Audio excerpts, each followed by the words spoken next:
Hello, can you hear me? Hello, yeah, I can hear you. Awesome. I think all my issues have been with... Uh-oh, you've had technical... Well, no, you know, with the crashing and all was just not being updated, you know, I think that's what it was. Oh, okay. So, yeah, should be good. Yeah. Let's see here, so... We must do the talking about Greyhawk Con, yeah? Got some announcements. Absolutely, got some announcements. Good, yeah. Plus, I won't say anything, but... Yeah. I was going to ask you, do we have what streams on Friday? No? Yes, no? This week? Yeah? Not this Friday, no. Okay, good. Then I'll do my mapping stream. Oh, cool, great. I do a work session on Friday, yeah. I wanted to make sure I didn't interrupt anything. Yeah. So you're hanging out, yeah, I got, so Walt, you definitely do, man, because we just got to get you guys in, because sign-ups are on August 15th. Well, at least you can hear me. I'm used to seeing you. Walt, I don't know why I didn't put Crow 01 together with Old School. It's like, when Frank from Nightheart comes on, he's either Nightheart Gaming or Nightheart, so that one's not as hard. But then, you know, I'm not as sharp as tack in the drawer nowadays anyway. Very, very cool. Just getting some stuff done. Yeah.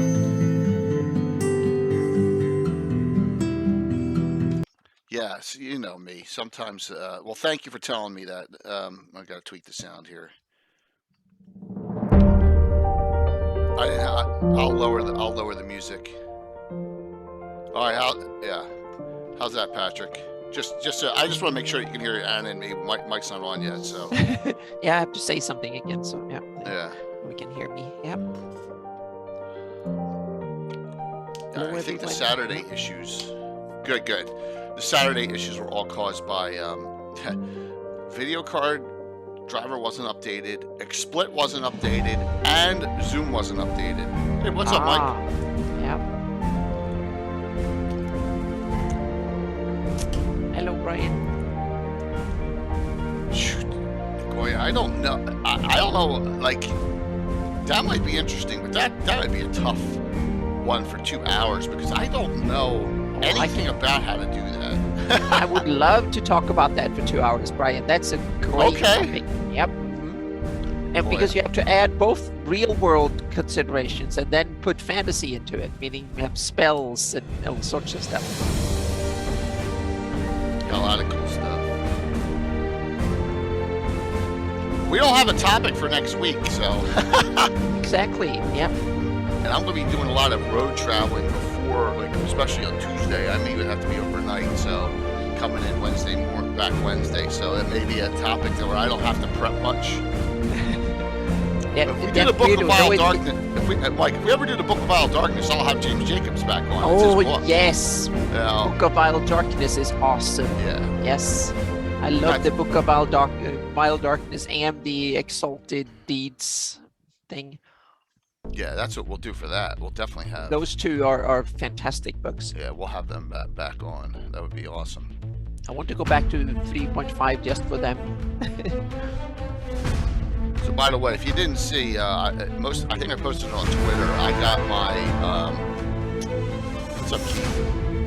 On evil cults. We've done some shows on evil organizations. Yeah, not one where we covered the general topic. We've been more precise, so to speak. We talked about one society, IUs, and Scholar Brotherhood and stuff. So I got my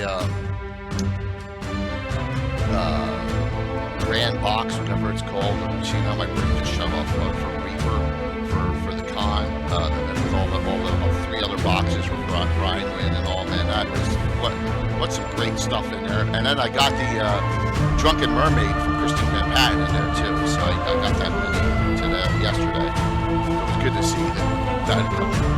But yeah, what awesome stuff. The Mega Box. All there, really cool. Awesome stuff. So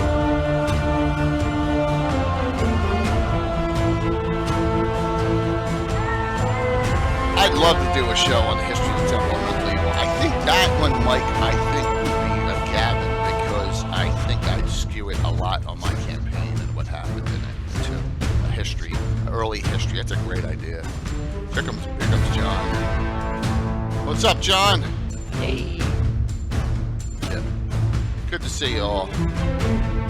Stick around, everyone, please, because I'm gonna do a big announcement at the beginning, at the end. I'll do the same one twice. I'll do it early, and then I'll do it late, okay? And we will have some giveaways tonight. So, yeah, I got some big stuff. So, gonna be cool. There, Ragnar for life. First time chat. Welcome and thank you. I was gonna hit the wrong button there. Like I always do. We're still waiting for Mike, so. Yes, and Mike, he'll be here somewhere. That was a really cool topic, John, you had tonight. So, Mike Bridges. Greyhawk Mike Bridges.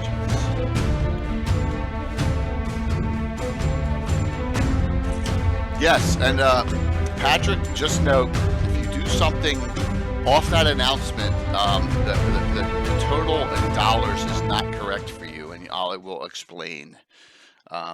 That's all I'll say now in little innuendos. So.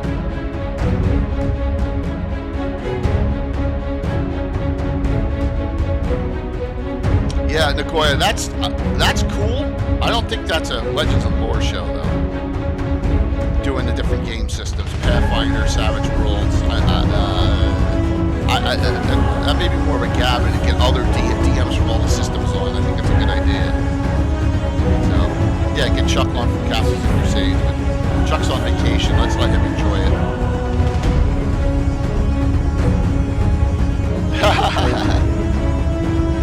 You got it? All right, that's good, Katana, that you got your stuff from winnings. What's up, Mike? You got some good ideas there. I think the castle one is a real good idea. Castle life or something like that. Would be a good one that Anna can develop up. Costs and life and all that other stuff.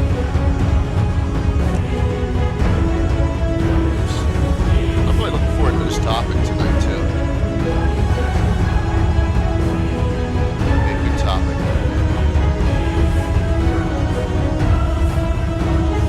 Look at that, we're 10 minutes early, so.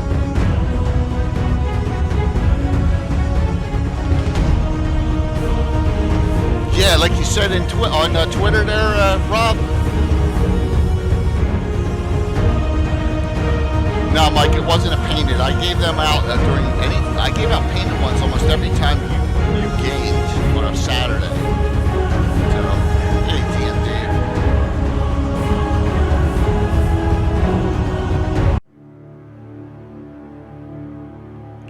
We're early, but that's okay.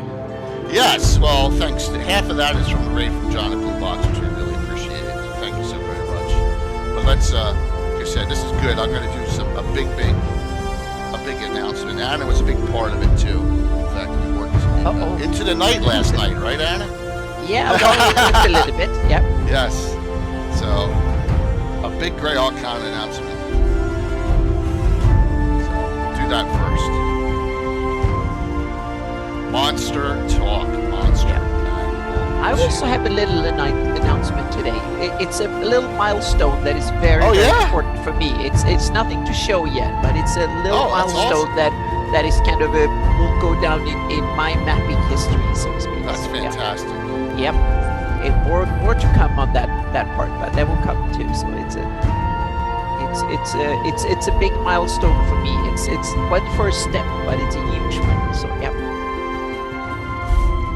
Oh, there goes Patrick. Oh, he couldn't help himself. Wow. They have I was just going to say, 37 months on the sub there, and boom. Yep, 37 in a row. Oh my gosh, Bloodwild. You know that's from the original Clerks, but we can't say from what. Oh my gosh, that is so funny. That's a good one. Yep. Oh my gosh. It is, isn't it? For Clerks, we all know, yes. Oh, that's funny.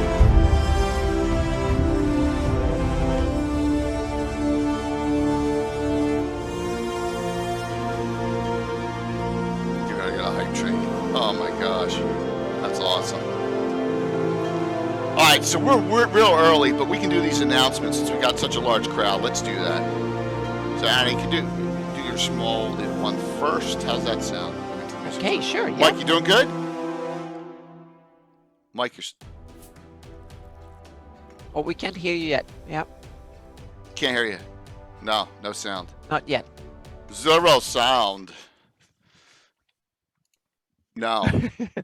Nope, No you have sound. to tweak the microphone here. No Yep. sound. There we go. So. Yeah, isn't it crazy, John? Chat's going fast. So Mike is going to say silent here for the time being. And please, everyone, if you haven't already followed Blue Box, please do. Really appreciate it. So already got a Hustle Hype Train. Thank you, Patrick, for those wonderful gift subs. It's a crazy number for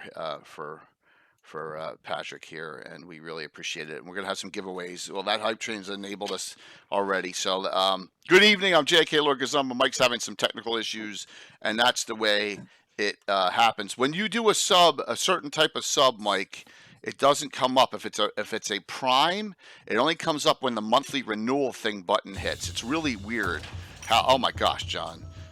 Yeah, it's really bizarre how it doesn't show prime subs if that's what it was. Because I'm looking through my list here on in my Streamlabs, and it's not showing it there either.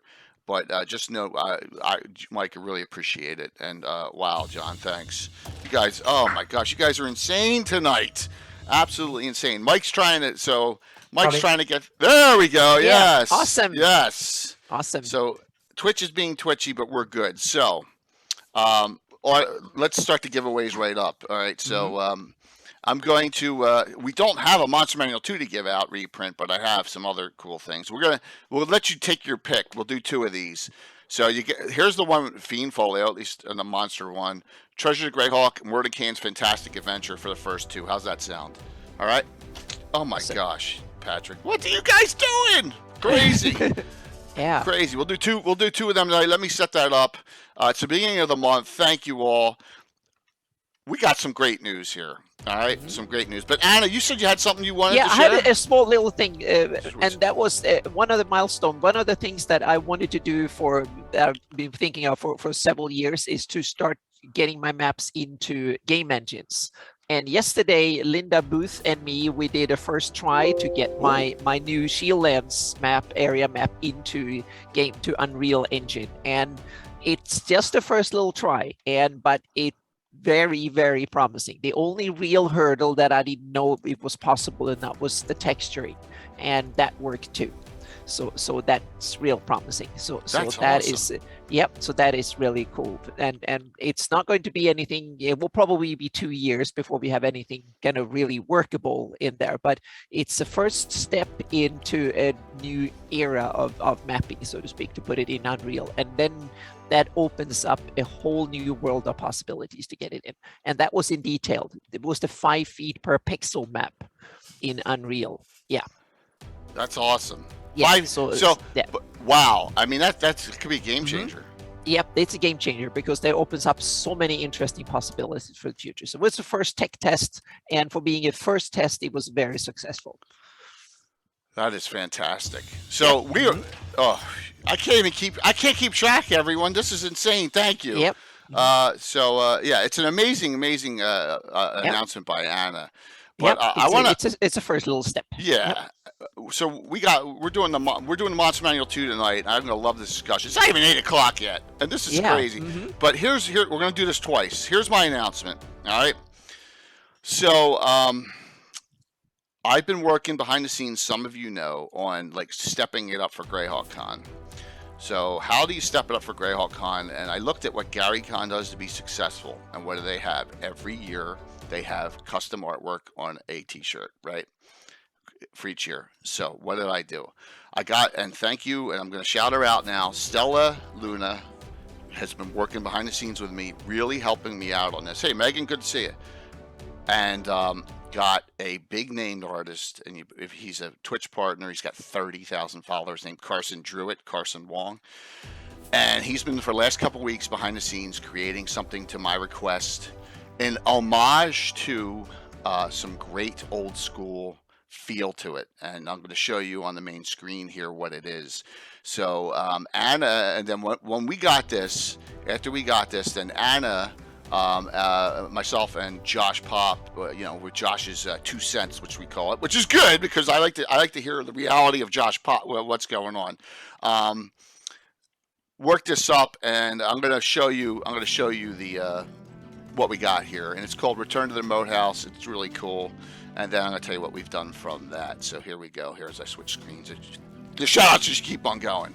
All right, so here it is. As you can see, it's in the homage of a certain module. All custom artwork from us. Return to the Moat House, and it is I'm really excited about this to finally get something that is ours. Yeah. Yes. So this is what we've done: is we have this artwork. We're going to put it in a lot of places, but right now, if you scroll down on mine, it's already in ruins, right? So kind of hard to. I can't even keep up with all the shout-outs and everything. I can't. I mean, and all the subs and all the follows, and keep my head covered. Level 5 hype train. Yeah, wow. At 460%, Anna. It's wow. insane. It's insane. Thank you all. That was so wonderful of you all. I really appreciate it. So here's the deal. We got t-shirts on the way. There's the link. If you scroll down on this screen, you'll notice I already have the Virtual Greyhawk Con 2 original artwork. You can press on that picture. If you are registered for Virtual Greyhawk Con, you can order those shirts already. They're on their way in. Just note the following though. The shipping is included in the total. They're $35, so it would be like $25 plus the shipping. But that's U.S. continental U.S. only. If you're outside, if you're Canada or something, I need to work it out with you. There's a limited amount in the first printing. We wanted to make sure that they came in right, but they're going to be in mid next week. But you can order them now as we speak. It's live. So we have our own T-shirts for Virtual Greyhawk Con. I have our own logo, and that's all I wanted to say was that. And thanks a lot for letting us make this happen, so that we got something cool for the con. And thank you. And he did a great job with it. We got it all in digital. Anna tweaked it even further to get everything all together last night, which is wonderful.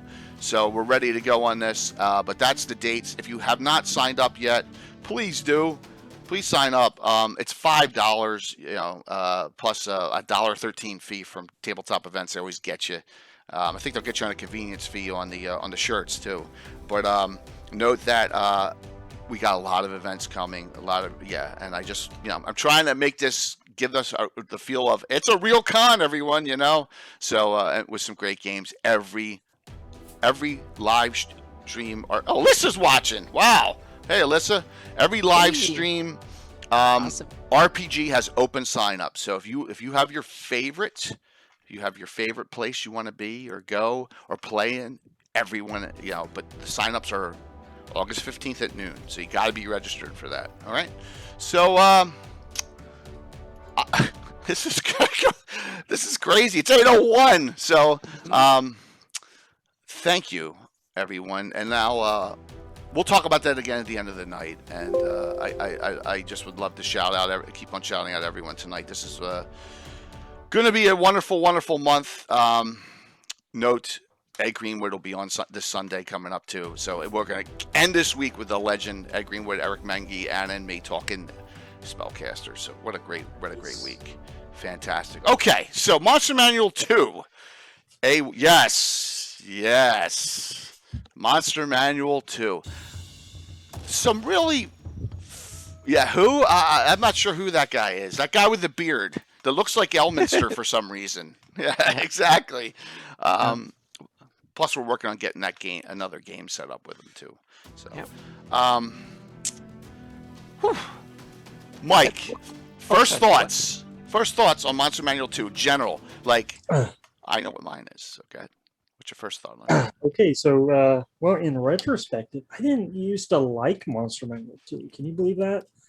No. Yeah. So Thanks, you have your Monster Manual. And then I had Fiend Folio, and Fiend Folio's stuff was so evil and cool looking that I hardly ever used Monster Manual 2. Oh. And the other thing that was kind of odd about, now looking at today, I'm thinking, well, Monster Manual 2 is even better than Monster Manual 1. Oh yeah, by far. But what I think is interesting about it is a lot of those monsters are found elsewhere in modules. That's Dragon true. Magazine. Yeah. I was already familiar with a lot of those monsters. Yeah. So you were such an insider that you already read their dragon articles and stuff. Yeah, like especially the demons and devils section. Mm-hmm. It's like, oh yeah, I read all those articles. I know all those archdukes and things. I wasn't that much in the loop, so for me it was very much in you. Mike hit a nail on the head for me, and that is the following: that these are a lot of these monsters go way back in modules, and they just didn't like they were created, and we'll talk about some of them. They go back to Hidden Shrine of Tomoakon. I mean, original T1, the Nerid. Right? Is it? I mean, that. And then they put in Monster Manual 2. There's a lot of them. Shokanth, Lens Adventures. I saw. Yeah, a ton of them. I think Rich and the game I'm playing in with Rich and Gary. There's a couple creatures from Dwellers of the Forbidden City in there. I don't know if that's where they were originally at, but I did see like Tomb of Horrors and maybe even Barrier Peaks. Oh yeah! Oh, absolutely. So I haven't really looked at the timeline on all this. I think Monster Manual 2 is 1986. So, but yeah, I'm sure a lot of these things debuted in other books. It's I don't want to say this is because it's not, and this is a bad analogy. Okay, you can. What's up there, Jason? You can beat me up. This is not the first edition D&D version of Led Zeppelin's Coda. Okay, it's not the scrapings from the. Hey, you like that, Mike? It's not the scrapings from the bottom of the barrel, right? Even though there's some good songs in Coda, but so for some reason I think that they did the original Monster Manual and they made it so big, and then they just said we're going to get the UK guys involved because they have all this data. Second, and then they went back to all these monsters that are all over the place, and they tried to condense them all in. It's like an Unearthed Arcana for monsters. Exactly. Yeah. Good point on that. Yeah, definitely. That said, I'm sure there's a lot of stuff in there. That was a missed button. Whoops. That was a missed button. Oh, you're good. I did it. I did my missed button. Yay. That said, that was a slip. Sure, good. There's a lot of monsters that are original to this book as well. So there are. There's not much time to nitpick through all that. There are some unbelievable monsters that are that I use to this day, obviously, and there's some monsters that are really cool, and then there's some that aren't so cool, and there's some that I think are the worst of all time in this book, and you probably know which ones. And I'll say three. Well, is it one word? 2x4. That's all I gotta say. Okay. But yes. I want to add a couple of things before we dig into the individual monsters about the book as a whole, so to speak. Please. And the first one is that this is one of the best cover images I've seen on any D&D book ever, because it took, I don't know how long it took me to realize that there is a little human there. I looked at this many times. Yeah, exactly. I looked at this many times before I realized it was a hill giant, but I realized didn't see how big it was, because I love that perspective, and he's kind of just hidden down there, so to speak. So I love this image is fantastic on this book. Well, here's my question to this image. Does that, and I bet you Jason Jacobson knows. What monster is this supposed to be? A Fomorian, or is this a Furbolg? I think it's a hill giant. Hill giants aren't in the book. No, but I just assumed that it was giant or something. Yeah, I think it's a Furbolg. Might very well in the be. woods. Yep. You don't know? Okay. When Easley or a Verbeeg, it's a Verbeeg too. It could be. Yeah. Oh, the Verbeeg, very big. Yeah, Verbeeg. So Easley does really gorgeous covers, but I don't really. Maybe it's something that someone could have asked him. Yeah. But I don't think he's out to do specific things. That might be he doesn't do them to spec. He I think does he's just awesome. Put a giant on the cover, Jeff, and then he just create one. Yeah. What I want to. Oh, sorry. Go ahead. My only comment on the cover was going to be, I don't like how the giant's holding that pole on.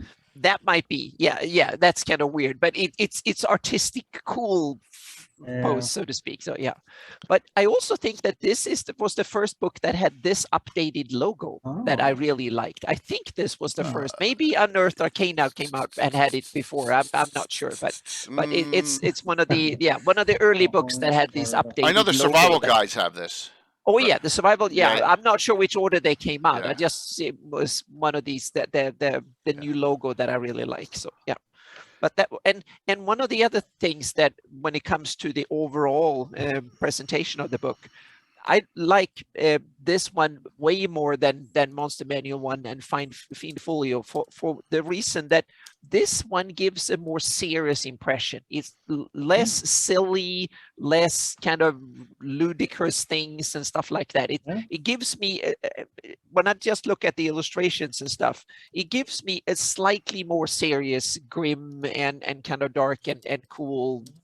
So much look at devils and demons in it. Exactly, more devils and demons and things that look a bit more kind of, even when they are weird and whatever, they still look more scientific, kind of a serious presentation, not so much just a silly drawing and art that they covered. Yeah, it's more like dedicated art and stuff in it. I can make John laugh, and I can make a bunch of you laugh.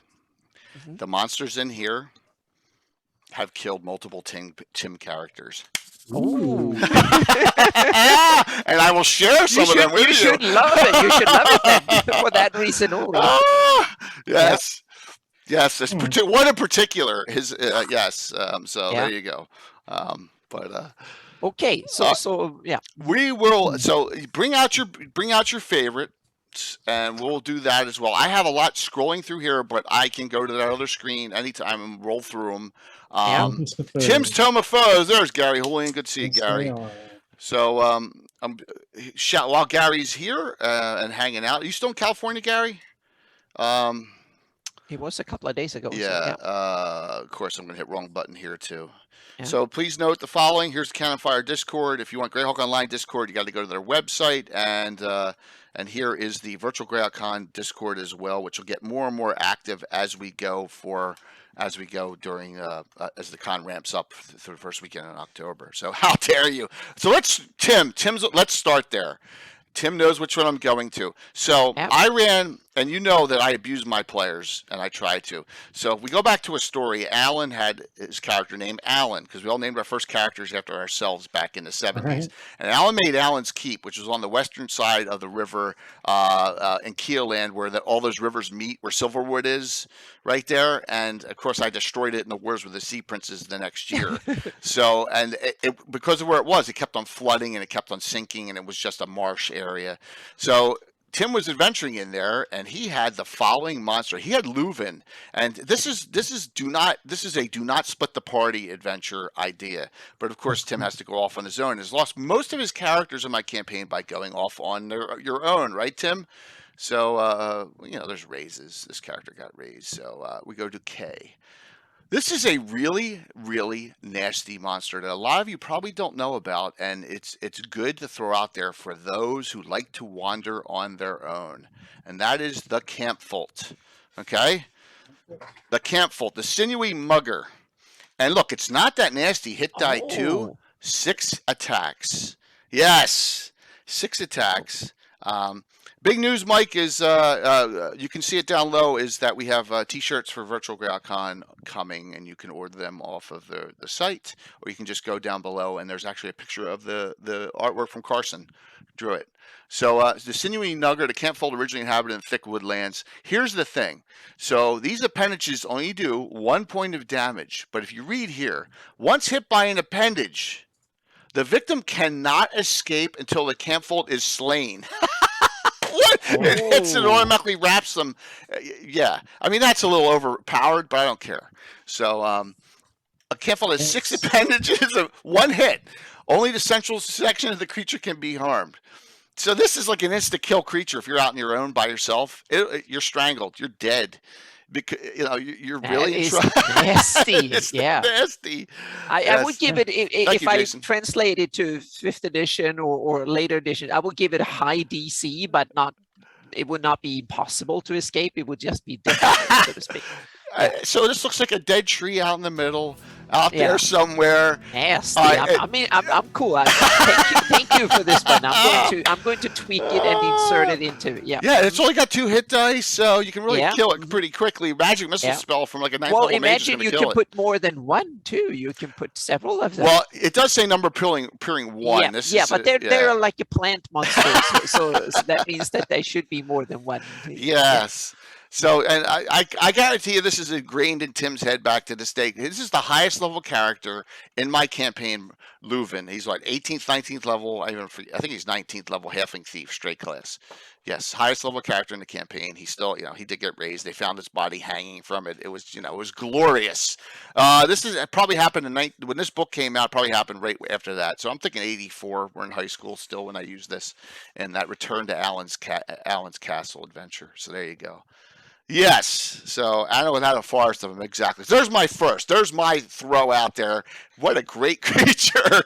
And as you can see, it's evil intent. It is alive. It's not really a tree. It camouflages like a tree. So I threw the first volley out there. Yeah, but it's interesting because you don't see what type of creatures. They hadn't invented that things are plants or fae or different types yet. So it's kind of ambiguous. If you want to translate it into later game editions, then you have to kind of figure out, is this some sort of a plant-based creature, or is it some aberration or whatever it is? You have to kind of figure that out for yourself, so to speak. Yep.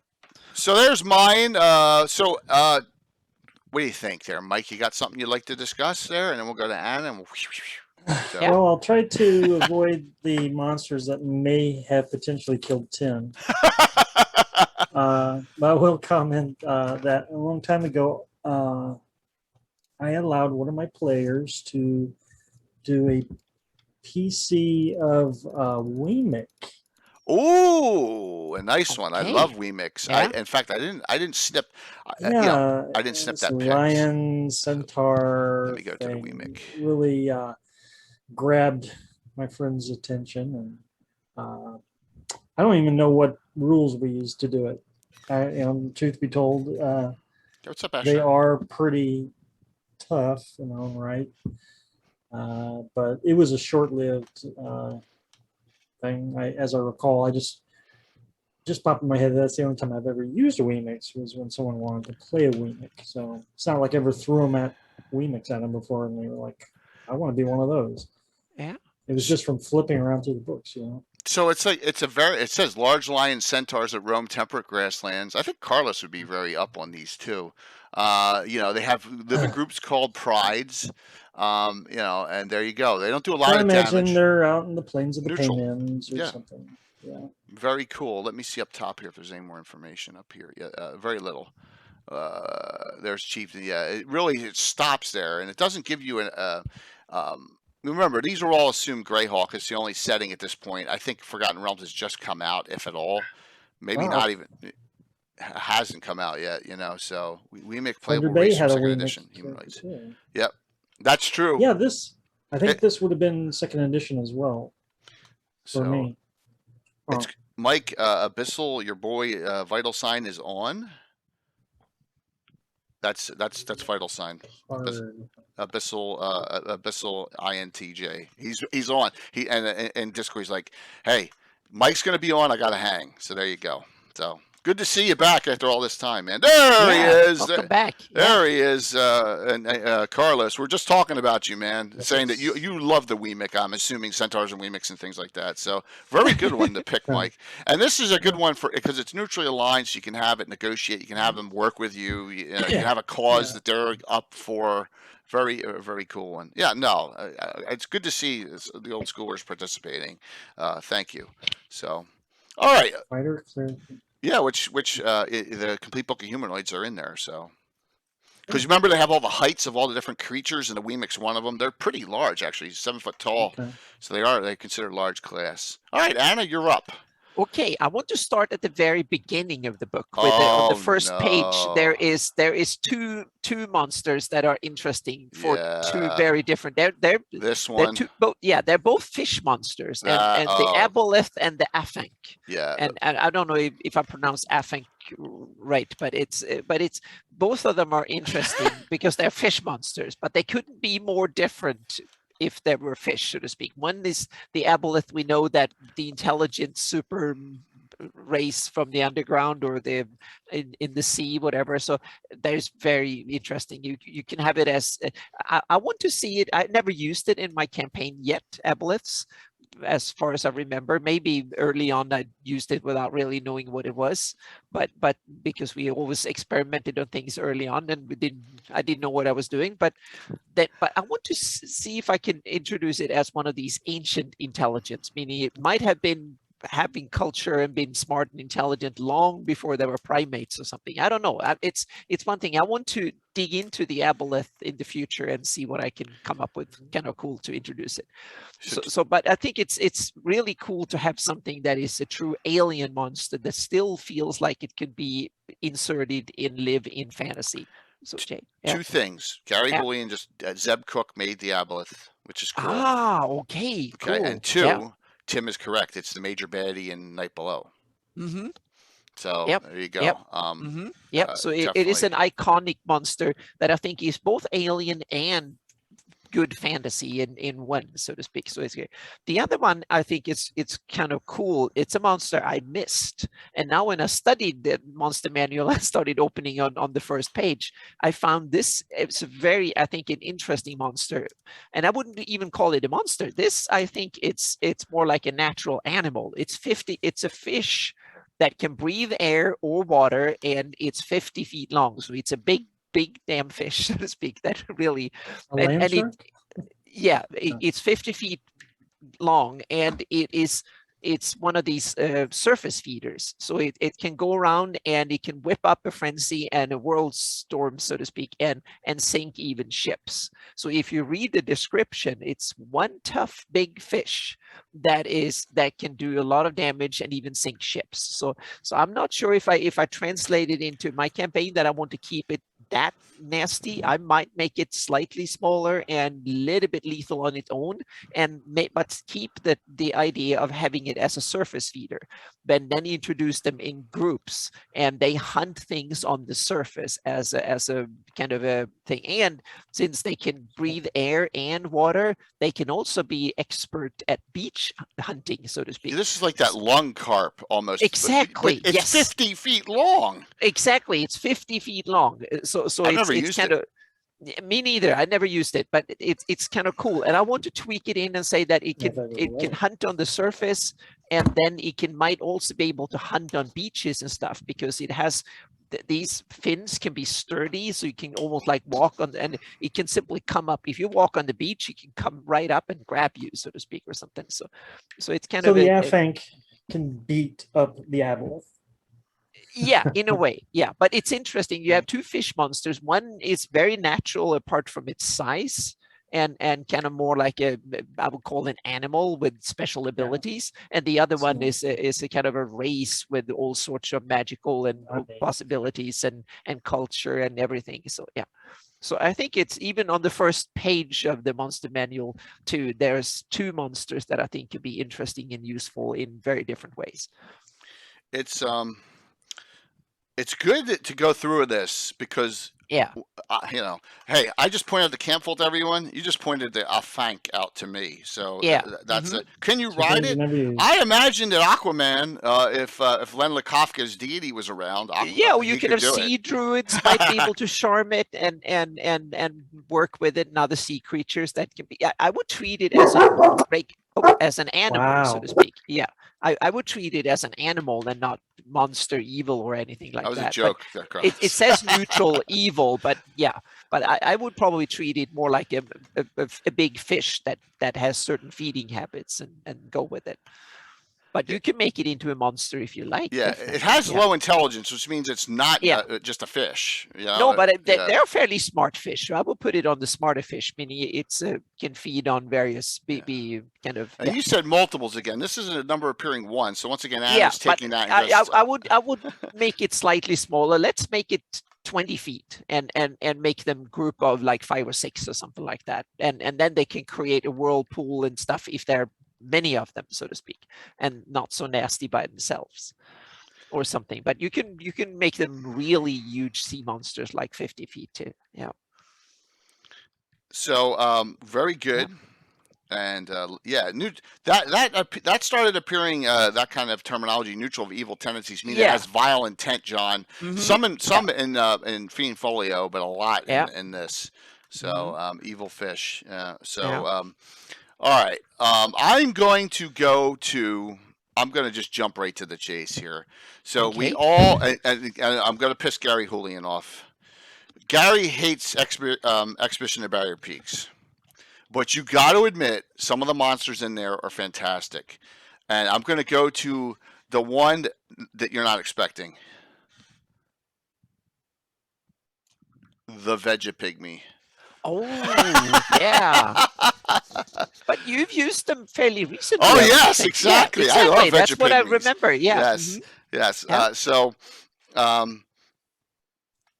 There's another fish. So it is another fish, which is 50 to 80 feet long. Fish. See, they're crazy on big fish. We have to, big fish manual. Hopefully, John at Blue Blocks will be on a bit, because Monster Manual 2 is riddled with dinosaurs. There's a whole section on dinosaurs in Monster Manual 2, but we'll spare you on that. So the Veggie Pygmy appears first, just basically as almost an infection in Expedition to the Barrier Peaks, and then gets out in some other adventures here and there. And I love using Veggie Pygmies. You know, I love nuisance. That's okay, sure. I love nuisance monsters. I love Lossels. You know, I love Veggie Pygmies. Any other kind of little, like Norkers. I love, they're pretty nasty, actually. Nilbogs, nuisance monsters, I call them, which is like, they're low hit die, but they're just a pain. Sturges are another one I consider a nuisance monster. Yeah. But these are, Nilbogs. Thunder, you know what a Nilbog is? Well, that was in a different one. So Nilbogs are really nasty. Norkers are great. Darrow, though, they're a whole race. So. But yeah, the Veggie Pygmy, and notice they have level hit die values, so they can go up and hit dice. And they're affected by plants. They're a living plant, basically. So and they got like they have these whole sets of stats, and they live with dog-like creatures, thornies. So yeah, a lot of people don't know that. So probably is. So Sturgis, the king of nuisances. Yeah, exactly, Gary. Nuisance monsters are good here and there. When you need to show your players who's boss, you bring out nuisance characters. So that's what Lossels are for me. So all right, so that was mine there, the Veggie Pygmy. I know I'll be going back to Barrier Peaks a lot in this adventure. So Mike, what do you got? Well, that was short, thankfully. Well, first off, I got to show you my Monster Manual too. Awesome. Is it signed? I'll just no. Oh, I thought you were quite the opposite. No, I'm talking about the you colored it. The awesome coloration in here, like the Bodak done with red and black markers, and then like some of the other stuff done with colored pencil. Was that you or was that someone else? I don't remember. But yeah, so I just thought I'd show you that. Really, all my AD&D stuff for some reason I had colored in. I wish I could take it back. It gives it a lot of character having them colored in. I mean, Yeah. Trust me, if I found someone coloring in on my crisp open deities and demigods, I'd flip out now. But the old ones, that's fine, So, yeah. So what do you got, Mike? You got one to see? Yeah, let's. Man. So one of my favorite creatures that I've used over the years for a creepy factor is the Vessel Hydra. Yes. Oh. Yes, and so having grown up a fan of mythology, all my friends knew what hydras were and how to combat them, right? So when I saw a Vessel Hydra, I was like, "Oh, they'll not know what this is."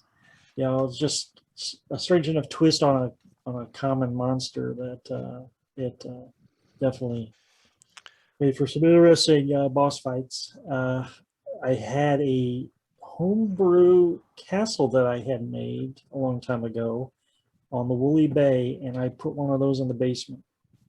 Oh. So that was that'll always stick in my brain. The Vessel Hydra. So they have poison. You know, there's the Pyro Hydra, and the Lernian Hydra, and then this is the poison one. But here's the thing: how do you know? It says, in addition to the main mouth, I guess there's a larger main mouth here somewhere. Yeah, it's The like a Oh yeah, it's maw behind the surrounded heads. by. Oh, there it is. Okay, yeah, Yeah. there I see it. Yeah, Is all there a mini Vessel- out for this? I don't know. Yeah, that's a good That- question. yeah. Wow, that's a. So I think later editions there are other Vessel monsters. So it's the Vessel monsters have this big central mouth, and it then the rest of the body takes on the form of whatever creature it's imitating. Why is Casey saying no? That just scares me. No. You looked for one a few years back. Okay, you look for a miniature. Okay. That is it. Well, this is one that Mike Disney and myself can always talk to the people at Reaper. Say, hey, I think we need one for this.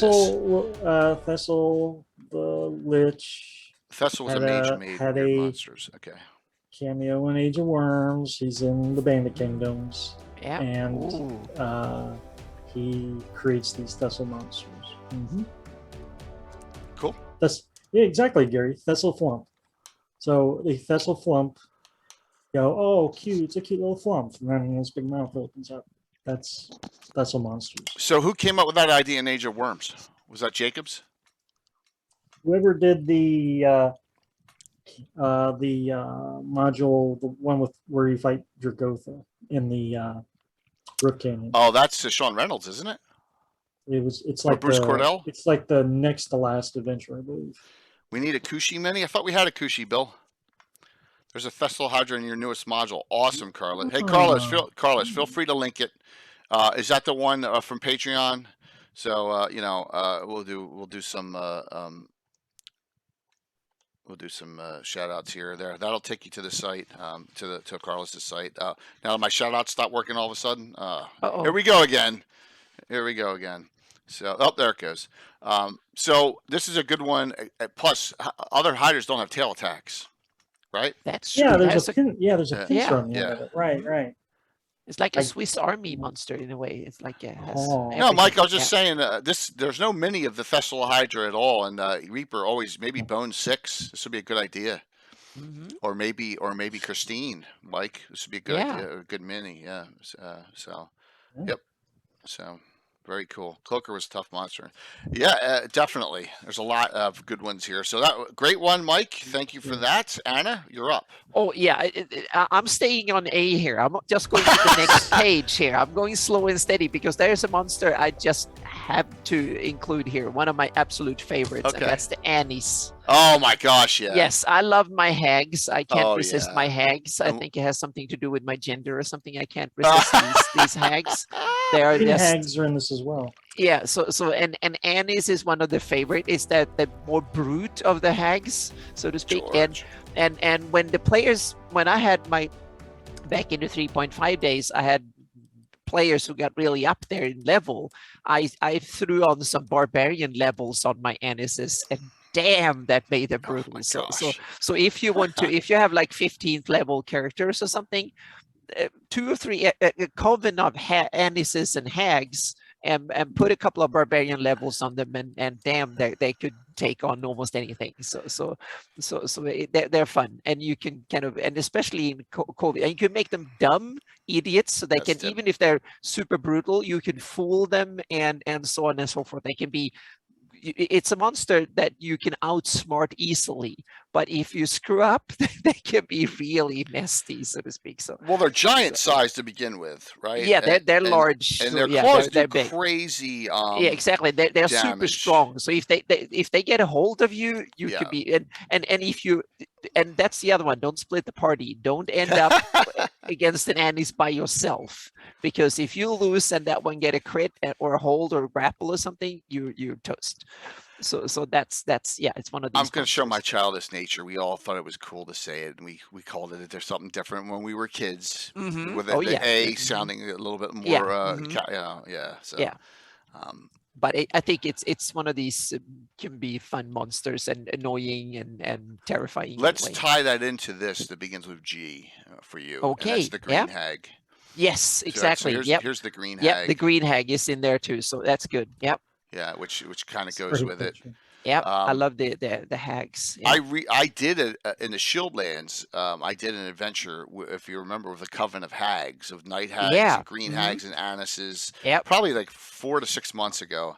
Yeah, I had them in Rel Devon. I had a Ongi. That was an inn run by a hag that sold next to Black Splinter. She was one of the gatekeepers on the edge of the realm, and she was she had a little shop where you can buy potion components for your spells and potions and stuff, and it was run by a night hag, and she had a coven of hags that ran the place, and if they didn't like the customers ended up in the ingredients list, so to speak. So it was one of these little look at that. See, I have a beggar, as you can see. Yep. Begging for attention right now. So green hag is one of these wonderful that goes with the night hag. So yeah. Yes, that's Leo. So you know, he doesn't make too many appearances during streams. He's not allowed in the basement. All right, so I'm going to go to one of my favorite monsters of all time. Let's do that, and we're going to go way down to Z, because they, you know, I like stuff that is very difficult to kill, and my guys with their brains that are sieves don't remember that this monster is immune to magic missiles, which is really, really, when you think about it, why, I don't know. I'm just so glad it is, and that is the Juju zombie. There we go. Oh yeah. All right, so Juju zombies are great. You want to throw the normal zombies out, go with this. Go with the Tyrant Fog, which has the stinky cloud around it, and then go with this. They're 3+12 hit die, so the most hit points they can have in old school is 36. But they attack as 6 hit die monsters. You need magic weapons to hit them. They're what? Half damage from fire, or is it immune to fire? Crazy stuff. So they are fire has half. They're immune to cold. They're immune to electricity. They're immune to magic missiles. They're immune to all mind-affecting spells. They are really nasty, and they attack as 6 hit die monsters. They can also, if you read in here, hurl weapons or discharge a bow or crossbow. They can actually use weaponry as well. So it is a really cool thing. If you all know, when Ed Greenwood was on, the end monster, because they're 4th level, was 1 Juju zombie. That was it. And they had burned all their spells, and they had one person with a secondary hand dagger that was magical, and that's the only weapon they could damage him with. Remember at the end? So, you know, that's one of these creatures that you can throw in at a good time. Plus, they're turned only as specters, so they're not like a regular zombie where they're pretty easily turned. So it's a great monster. Yeah, neutral evil is, interesting alignment, because they do have intelligence.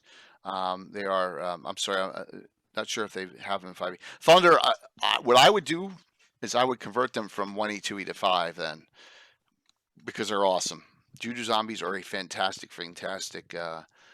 They got softened and these you don't soften them. Bring them in as nasty as they are. Especially against, because now that, like in my game, I got specialty undead hunters, I got specialty priests of Saint Benedor, all sort of Palor specialty priests that all have enhanced undead abilities. You need some souped up undead, and this is a good one to bring against. And I guarantee you, if you're a magic user heavy group, what are your 2 main spells? Magic missile, fireball, that all day long, right? Boom, boom, boom, evocation. Magic missiles do nothing to them. Fireballs do half damage at best. So there you go. So, and lightning bolts do nothing. All right, Mike, you're up. Yeah, Juju zombies are pretty fun. Yeah. Let's quickly point out that me and Gary are currently going through a module where we are constantly harassed by Tazloid. And on the surface, I guess they're just goblins, you know, but these are like jungle goblins. And these are goblins that I guess right on wasps or something. Tasloid. I've never used them back in the day, and I'm wishing I had because I have no like DM knowledge to fall back on. And those little annoying things. Oh, yes, they are awesome. That's one of the cutest illustrations awesome. in the book. 1 second, I was Thunder. I'll good. get you the answer. Damn, Yeah. I love the Tesloids. They're fantastic. They're great because, well, they're also they're general humanoid class. So if you're old school, a ranger gets a ranger bonus against them. Oh. Yeah, So, I think that's one of the smallest humanoid. Yeah, I love the Tesloids. They're nuisance. You can have a few when they camp at night that makes noise at night, and they go out hunting and they find one of these little things scared to death and that screams and it appeals to them by almost being evil cute, so to speak, like a little bulldog. 10 to 100 appearing. So meaning you can have lots of them. Yeah, the whole forest could be full of them. I used them at night. Yeah, to scare the bejesus out of their characters. They were everywhere, and then as soon as they started throwing out a magic missile, they all started screaming and yelling and running and throwing things and whatnot. So yeah. Tim's right. So the Tasloi are working for the Yanti. Okay, that's which is another Monster Manual 2 creature that I have used extensively. So let's go there. So it kind of surprises me. I never owned Dwellers. I never ran Dwellers.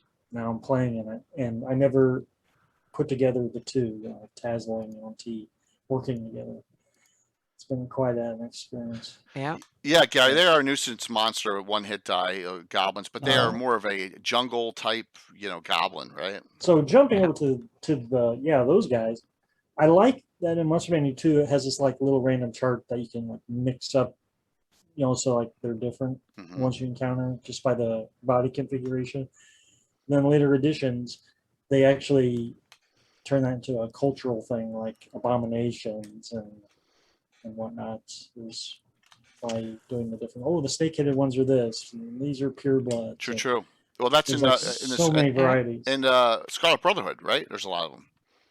Reference. There's a lot in reference to that. So if you go with the base ones, they have magic resistance at 20%, and they have sonic ability. So that's nasty. And then here they have some, and right here in the Monster Manual 2, they have some different things. They tell exactly what they do with different attacks. Human legs, they can move 12. It tells you movement rates. It tells you, human headed. They have spell ability. It's very well done. I'd love to know who wrote these up. I guess Zeb Cook maybe. It's Jeff Grubb. He was Jeff Grubb made him. Okay. Yeah, design consultant Jeff Grubb. So I think he's behind a lot of the. Slap Gary's name on the front. Gary says Cook. Gary just said Cook. Oh, okay. Yeah, it's just listed as the design consultant. So yeah. All right, cool. Yeah.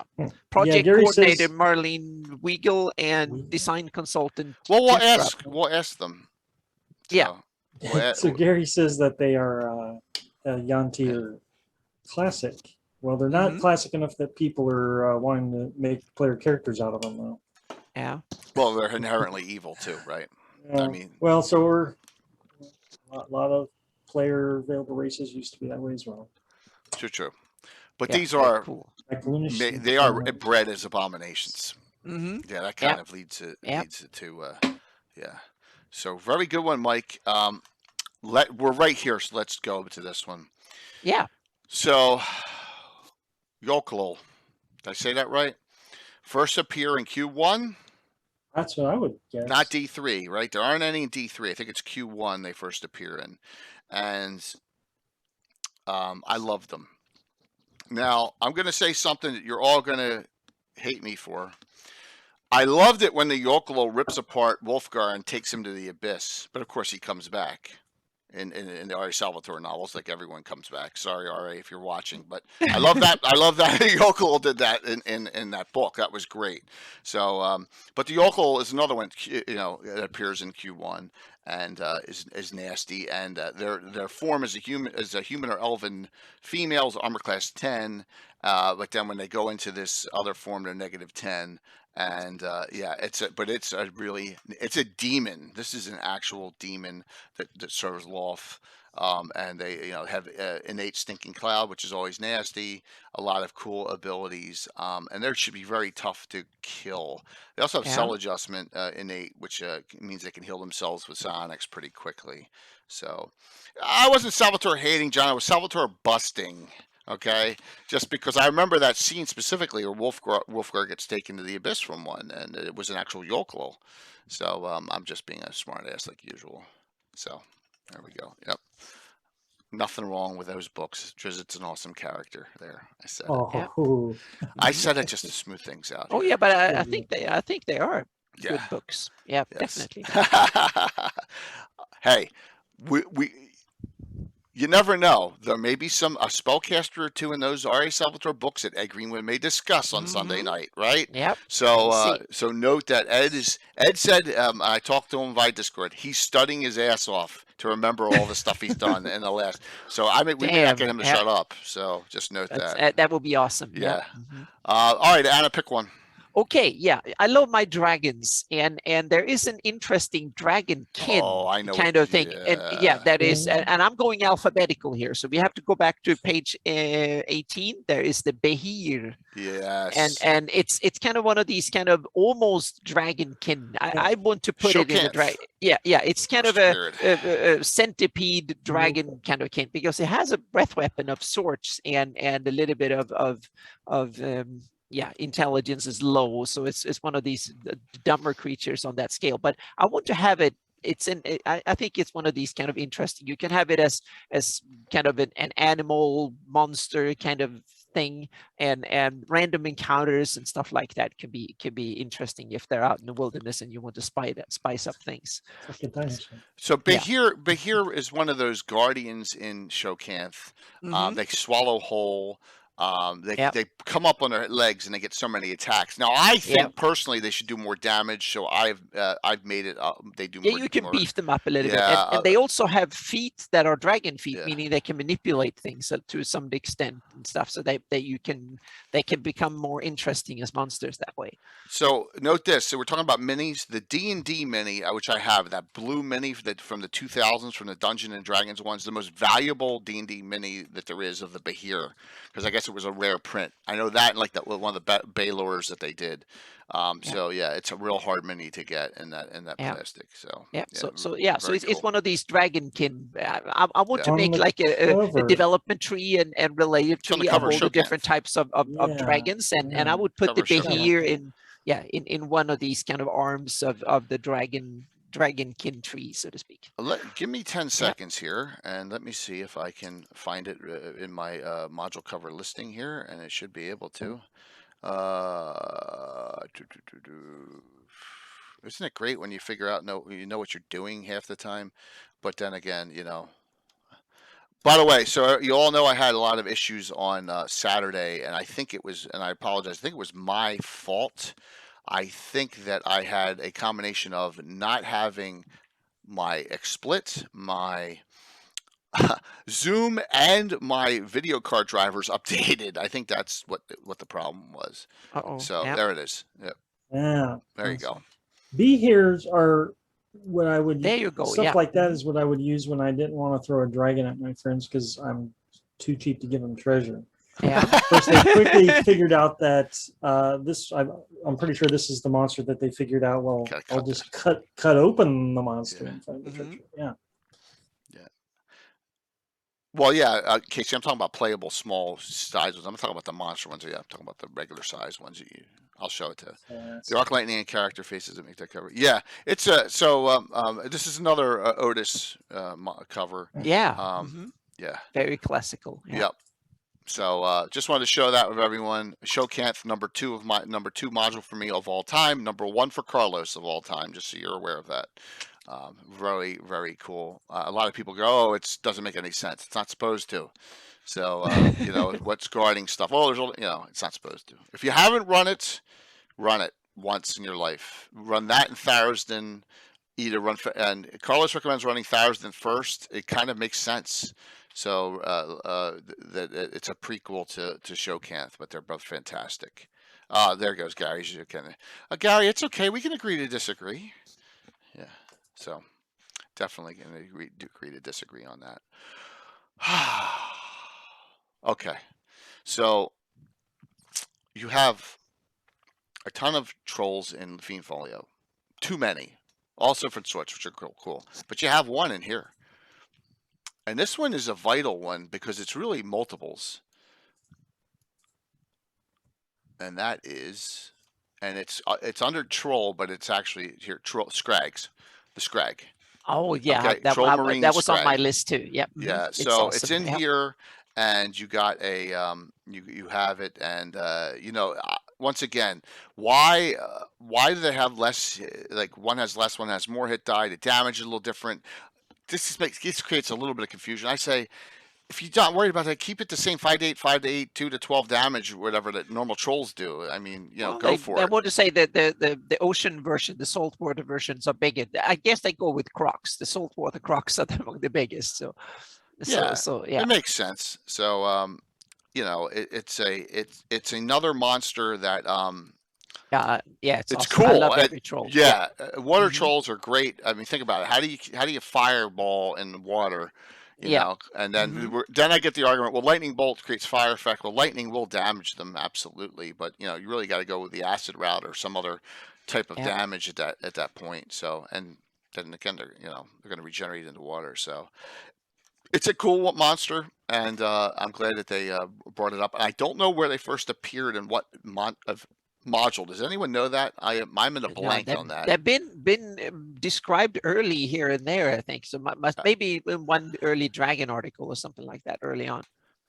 Great module there. Maybe they were in here for the first time. I don't know, but I have Scrag. Oh, sorry. No, it's okay. They appear somewhere. I guarantee you. I just don't know where. We have Scragholm Island in Shieldlands, which is kind of cool. So yeah, somehow it has to live up to its name, I think. So yeah. Mike, what do you got? Yeah, trolls. There's a lot. Just scratching the surface. I'd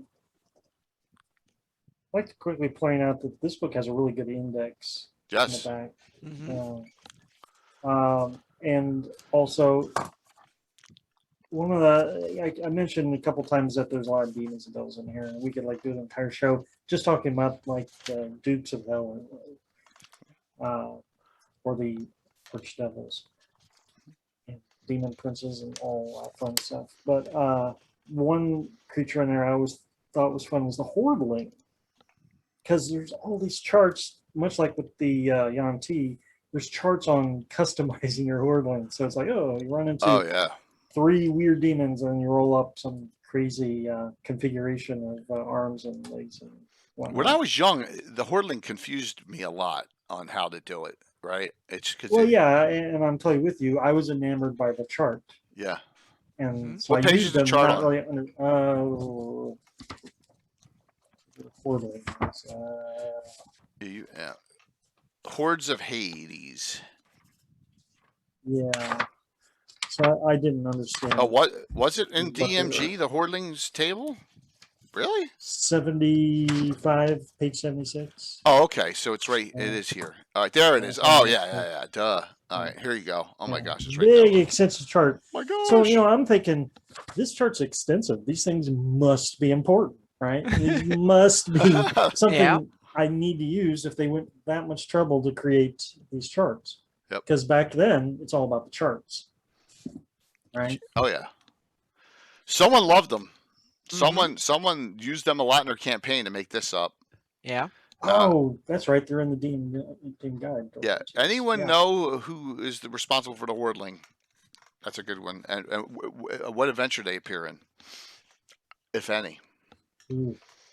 I don't know. Maybe one. I don't remember them in any, but that doesn't mean that I know everything about all the adventures. So that's another good one. Go ahead there, Anna. Yeah, now we need to I'm skipping the alphabetical now because there is one monster that is the most iconic monster of all time when it comes to big monsters that is in this book. And I think it made its debut in here, and that's the Tarasque. And meaning it's the monster I probably never ever would use, but it's kind of cool that it's there as the Every kind of kid the used monster it. that is over the top in every way, shape, and form Yeah. possible. So to Well, speak. it could go toe to toe with an Afink. Oh, it definitely can go head Yeah. to toe with anything. It's the So, same yeah. size. Yeah. Yeah. So yeah, exactly. It's the 50 feet long. So yeah. And I thought it was much bigger. And I was going to say in later editions of the game, I think it's grown there's some considerably. size creep, I was just going to say it has a mundane beginning and then it kind of grew bigger as yeah, if with it's not its 50 fame. feet tall. Exactly. I was going to say that, yeah, it's probably can eat houses or whatever in Yeah. later editions. So it had more mundane beginnings, but only being 5. It's only a large monster. It's not even gargantuan or gigantic. Yeah. It's just large. I don't think I used it back then either. And now looking through the book, I'm disappointed in the illustration. It makes it look like such a little harmless thing. He looks kind of a little bit, So they beefed him up considerably in 3rd edition and later editions. Later editions, if it's not a full page illustration, then they're not bothered. But we have to probably admit that this is probably its origin, so to speak. It's got spell reflection, and and is immune to basically. You need a wish everything. to kill it after you kill it, so you need to have an 18th level mage with you. Yeah. So I just wanted to mention that it's in here, so to speak, in the earliest incarnation is in this book. I'm surprised that they continued with its legend. I guess they said, "Hey, this is cool, they did." And I remember there was one in what was it in the Castle of Greyhawk one version that was a whole room full of Tarasques in there. That it's been these kind of weird things that you throw in just to simply make things completely over the top. Yeah, it's a metagame monster, definitely. Yeah.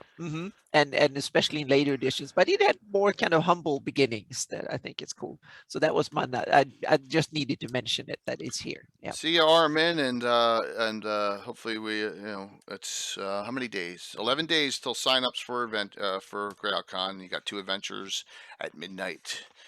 At midnight Eastern and 11 p.m. Central, the late nighters games, which would be awesome.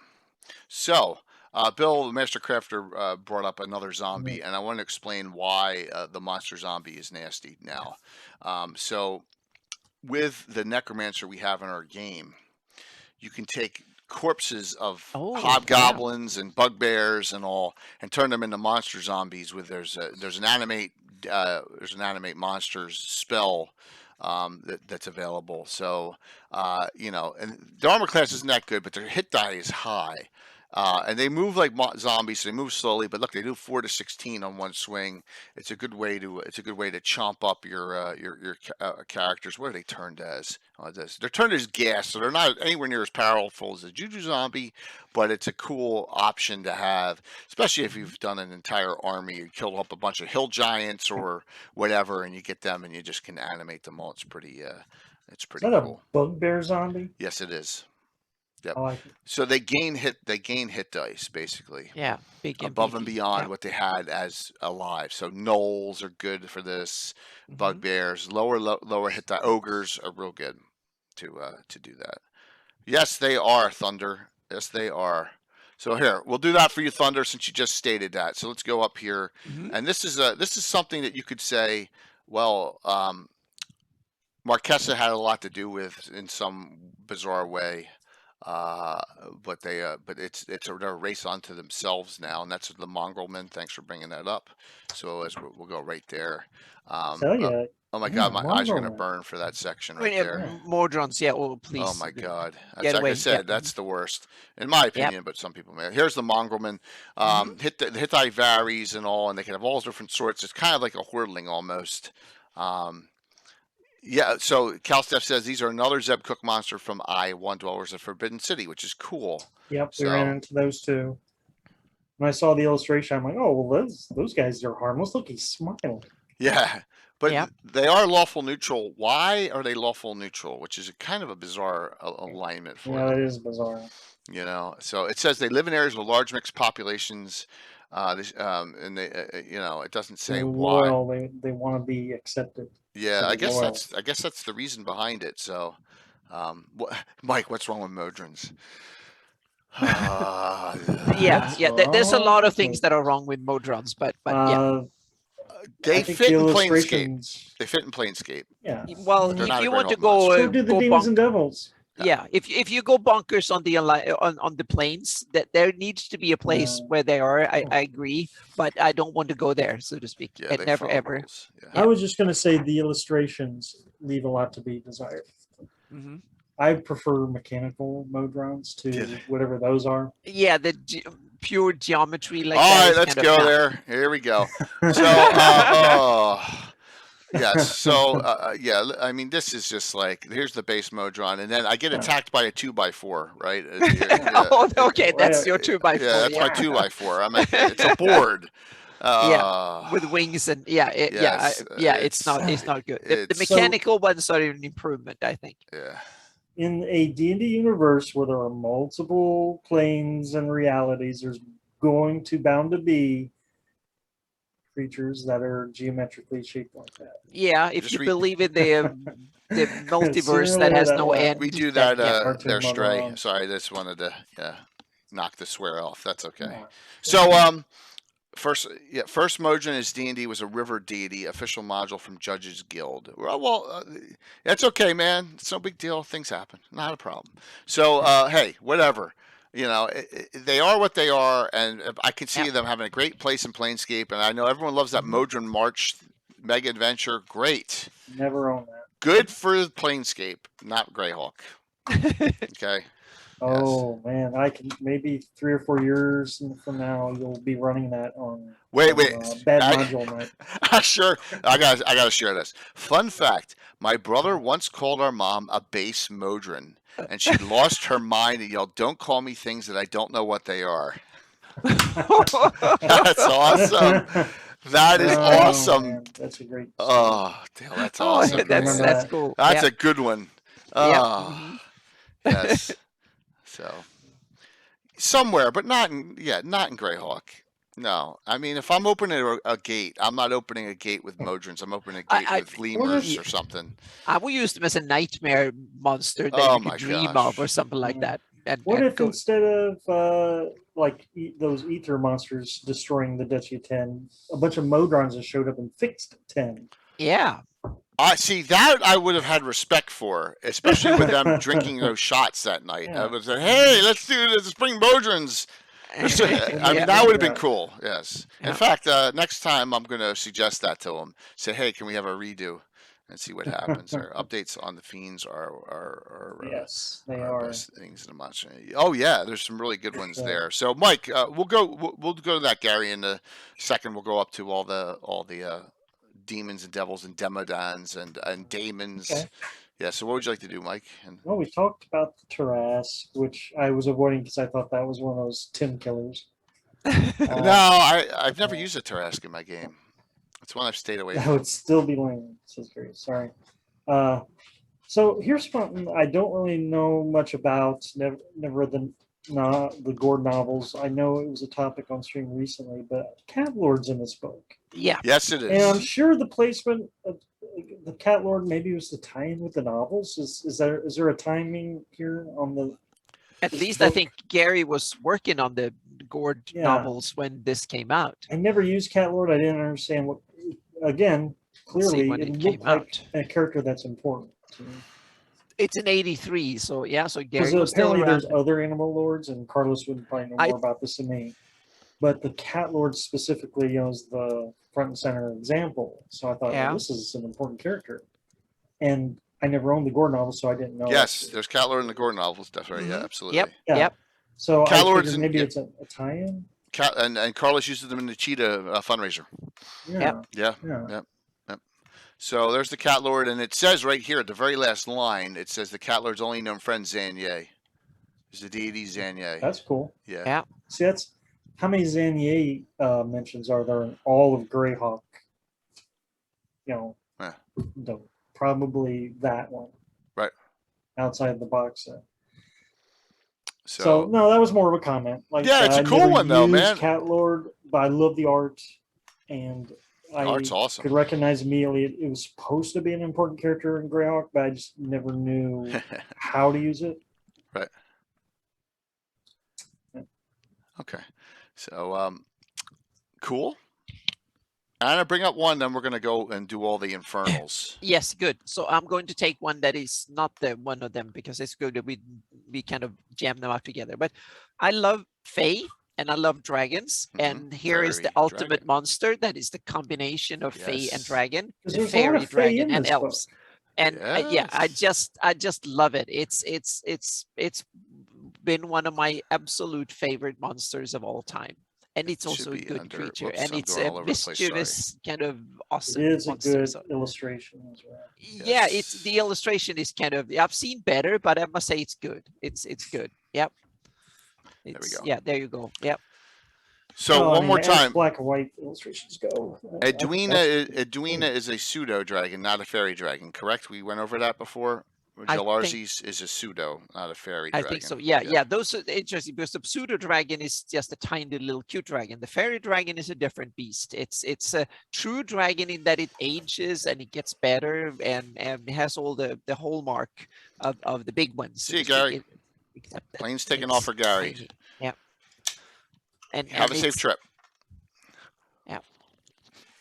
And I Well- love the fairy dragon because it has extensive magical abilities and To it say can the be- least. Look at this. exactly. You almost have to downplay it a bit because if you play it by these rules completely, it's really powerful and stuff. But I love the concept and the idea, and you can tweak it a little bit one way Right, or the other. But it's super cool. And it says they enjoy swimming and diving. They can communicate telepathically with one another, with other ones up to 2 miles. Yeah, So and they love apple pie. I love that little yeah, thing. they that have ages and they have yeah, colors, which is Yep. cool. mhm. It is a really cool creature, and it says it's an offshoot of a pseudo dragon.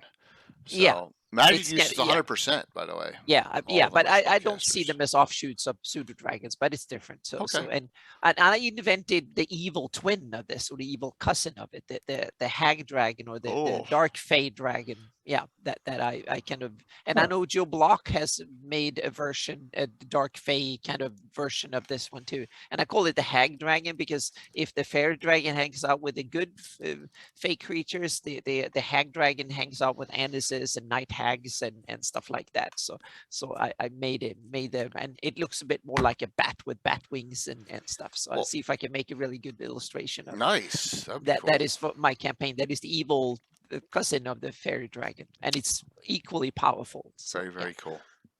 But I wanted to add that as one of these kind of cool monsters. You can have helping the party at times. You can use it, and it could be a scout and so on for powerful dragons like gold dragons and silver dragons. It could be one of their kind of friends, little helpers and assistants and stuff like that. And the sus forest, they could be the I have them as the spy of Celine and stuff. They go into the sus forest and check things out and keep an eye on things.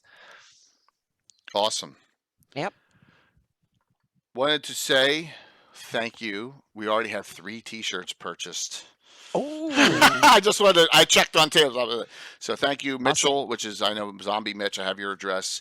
Robert and James Bacon. So James, I may need your address there, but just wanted to say, hey, thanks. We got 3 already sold there. I just figured I'd hop on and take a look. Yeah. So, all right. The Infernals. Yeah. As Gary says, they go into detail on them. So let's just go down the list. I think we'll do Demons and Devils first. So if we Demons, and you got Divas too. Yeah, so there's a lot of great lords in here. So, oh yes. you know, and the great thing was we got to go over the Cambions and now the Demons especially. The data on demons was really, and you know, it goes through rarity and stuff, and it updates them a lot because there was only like 1 or 2 demons in Loft's. Only one, isn't it? Loft's the only one in Fiend Folio, I think. Yeah, they're also not described as a type of creature. They're just like individual monsters. Here they try to kind of deepen. I think when they did this, they added the planes and stuff to it. So this is the monster book that kind of introduces planes and planar stuff and so on. So that's why I think they really delve deep into both the high one and the low ones. So yeah. So I just linked it. There you go. You know, they're coming in next week, so pre-order them now, and I'll send them right out to you as they come. All right. Just note the shipping's included in the cost. So this is not fighting editions. There are no tieflings in my world. There are Alu demons, okay, which Zestra's one, right?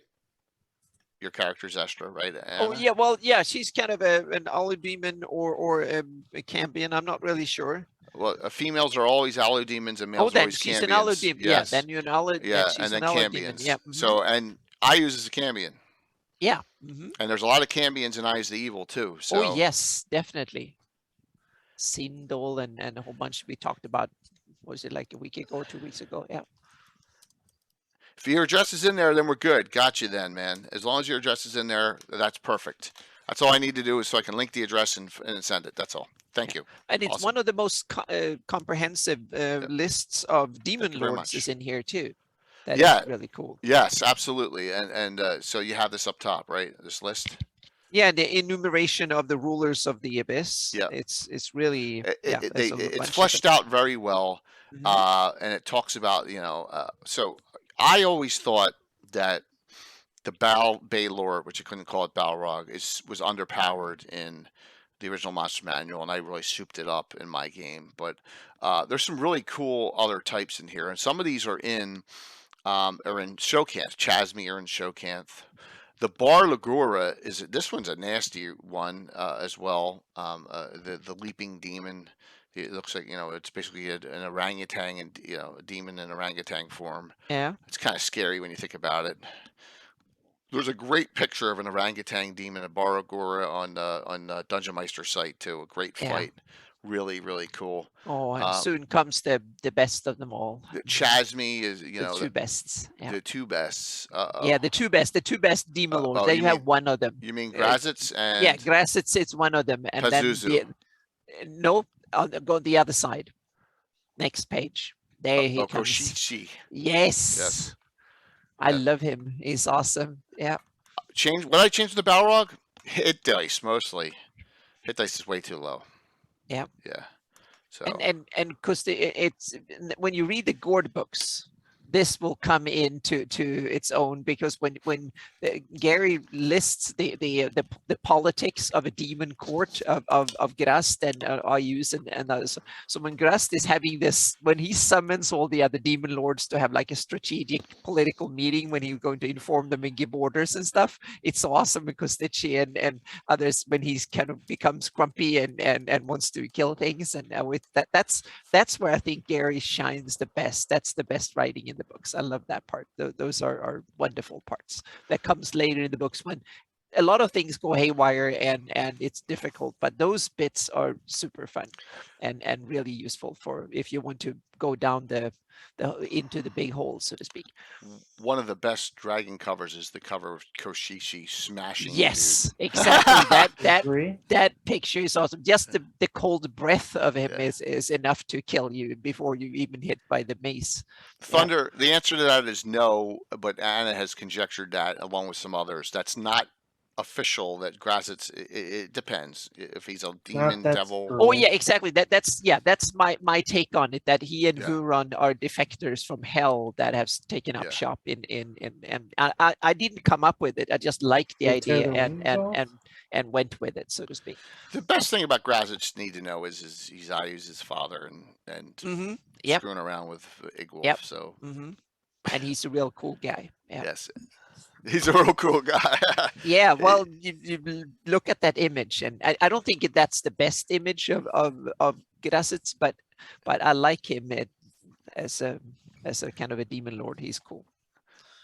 So you got Runderkin Pazuzu, and then if we come down to they got the diva types, but if you come down to you have a lot of celestials in here too. They're spread out. Solars, Planetars, and divas. Exactly. Yeah. So they are in here too. That they came here too. So it's good. This is the introduction to the low and high creatures and of the plains, which is good to see.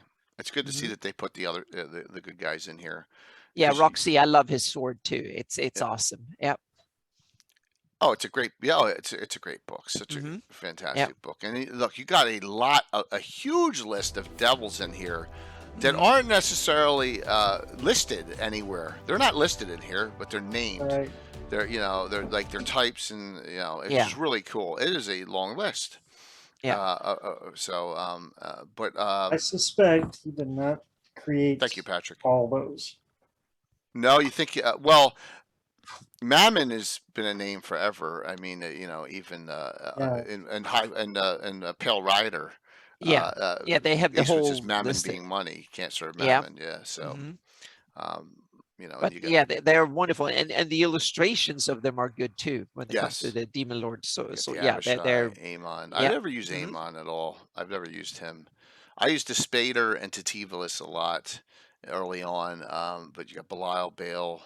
The bearded devils are I've used nasty. Huchin, I think, is the only one I've actually used.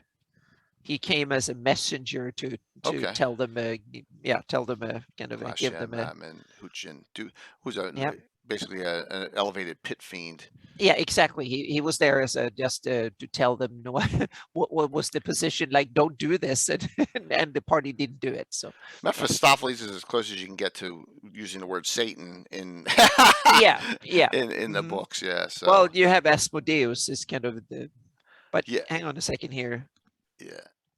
and no, he's not mentioned in here. Who? Asmodeus. No, because he's in Monster Manual. Ah, that's true. He's a monster man. Yeah. Yeah. Yep. There's Tativalis. So you got a lot of listings of devils in here, which is cool. They But then change you the have names, which is fine. Then you have the other ones, the Demo Dance and the Daemons, or how Yes, you so pronounce it. let's go back up top to the Daemons Yeah. first. And so the Daemons are cool because you're like, wow, what are these? When you're young, you don't know. And you're like, oh my gosh, look at all new sorts of bad guys. And I love the names. So they go on diseases. Anthraxis, the Oino Daemon. And then you come up here, and I love that Charon's in here. That was my favorite. Is that exactly. Charon's in here? Yep. We all know him. Yes. Yep. And that was a good put in here. I mean, you're taking that right out of Greek mythology. So, yep. Yeah, and I kind of get the sense that the monster manual, even if it was not published, it was already being concepted and started to being worked on when they did this. So when this was written, because a lot of it ties in straight in. So you all note also that you all have new sub badges beyond 1 year. I'm out to 4 years in sub badges now. So only a few select people have the 3-year sub badges. So I go out to 4, so I don't have to worry for another, I don't know, 9-10 months to add more. So the Arcana Daemon was nasty. I mean, hit dice are cool. They really they tried souping up the hit points without the hit dice. That's what they attempt to do here instead of just doubling them. I don't know why you just didn't, double and triple them. Well, it's been an inflation through every edition. The monsters have got more hit points. Very true. Charon's got his own servants, which is neat. So if you look at they're a little different than the demon. I mean, they're kind of in the 3 inner planes. So I guess I don't know whose idea it was to make the change to add them in, but I thought it was cool that they did that. Yeah, I think it kind of fleshes out the whole menagerie of lower plane creatures. The Durgo Daemon's almost a Modron. Yeah, there's some illustrations are better than others. Nice. It is a little weird looking. I rarely have used this thing. It looks like a slee stack with multiple arms, and it got puffed up like the chick in Willy Wonka. A little bit. Yeah, some of them are better than others, but sorry. I'm just going to comment that I've used Daemons. I have never used Demo Daemons. So, according to put that in again, Jason. Jason Jacobson, Puppet Dad says they are stolen right from Dying Earth. He said they are actually right from Vance's Dying Earth novels. Okay. And so there's 3 Demodans. So and they're in the plane of Tartarus. Yep. So taking a challenge of converting older books to new and vice versa. No, Ryan, no, I haven't because I'm still here, But I tweak hit points a lot on creatures, particularly dragons, giants, and infernals, all the time. So, yeah, I've translated them through the editions and tweaked them. Calstaff, you are correct, but you are off. I think. Aren't there on the Wandering Monster charts even in D1? I know D3, the Nika Demon, the Meso Demon appear in both them. Maybe they're not Wanderings in D1. I thought they were, but that's where they appear first. D3, yeah, yeah, they're in D3. Absolutely, you're 100% correct. Demodan was coined by Vance in the Dying Earth stories. Well, I appreciate that. Thank you for that update. I did not know that. They have a lot of abilities as well. They have a decent hit die and a lot of damage. And if you want to throw something that's different than running a demon or devil, you got the Tarry Demodan, the Slime, and the Shaggy, and they're all nasty. And you know, just to throw something different. Yeah, and the Gord books lists more variants and meaning there's supposed to be like a whole race of Grasts. He's not the only one. There are others like him, so to speak. So Gary plays with a lot. There's a lot of stuff like that is hinted at in the Gord books that you can kind of play on and elaborate on if you want to. So it's kind of it's kind of interesting when it comes to the lower planes. Orion, what feels right is the way to go. Yeah, that's the way for changes on stuff. Yeah, and they did true, and thank you for that first time chat there, BTR. A few things I liked was the term Yugoloth versus demons, just to make sure the distinction. You know, hey, they did that because they realized that was satanic panic time. It's time to get away from demons and devils. Yeah, I understand. They renamed them. I understand a lot of the reasoning why they did that. Yeah, and some of the names I actually like Batesu and stuff like that. So I can kind of make their certain types of demons and devils can be Batesu and Tanari and stuff like that. So those names can be useful. You can kind of categorize them. Yeah, I mean, to some degree. That's what prime material things. Yeah, that's a good point. Demons and devils. Yeah. But what would they call themselves? Is the way I look at it. Mm-hmm. Yeah. Good point. Very good point. Yeah. Thanks, Patrick, for keeping it cranking. So, all right, let's go to back on the wheel here as we got some time still. I'm going to another Expedition to Barrier Peak one, but I'm not going to the one you think I'm going to. It's not going to give you the satisfaction. Not yet. As we go to the W's. The wolf in sheep's clothing. Oh, yes. A very cool monster. My comment on the picture, Jay, is that's the kind of creature that I would doodle in the margins of my notebook in high school. Oh yeah, just like because it's got this it's got a fuzzy appendage on top of it. Looks just like a little rabbit. The picture in that is great. That you can't see it, but you can barely see the eye stalks. You know, the before and after picture and the Barrier Peaks. Whoever drew that up, it's really cool. A great monster that you throw this out in the middle of the sus or in a forest you're wandering as a random encounter that serves no other purpose other than scare the crap out of your players, right? And going through it, it's great. It's got low intelligence, but it is vegetative, so don't give out those what do you call it, Wanzi defoliation, because that'll kill it off real quick. Yes, exactly. It's from Expedition to Barrier Peaks. Absolutely. I was going to say, I'm saving my big one for last from Expedition to Barrier Peaks. It is neither a wolf or a sheep. Yes, it is neither. It is just one of those weird vegetative creatures that came out of that ship, and that is awesome. Well, a lot of great things from that. So, all right, we're on the wheel there, Mike. What do you got? Well, in hindsight, knowing who made Expedition to Barrier Peaks, I'm surprised there isn't stuff in there like sentient bushes and whatnot, Game World type creatures. Yeah. To throw in there. Boy, what has not been touched on? Some good stuff. Well, yes. All right, here's a creature that I always thought the illustration was cool. I know it's somewhere in the Greyhawk lore, but was probably co-opted by another game world. That's the Fry Green. Yes.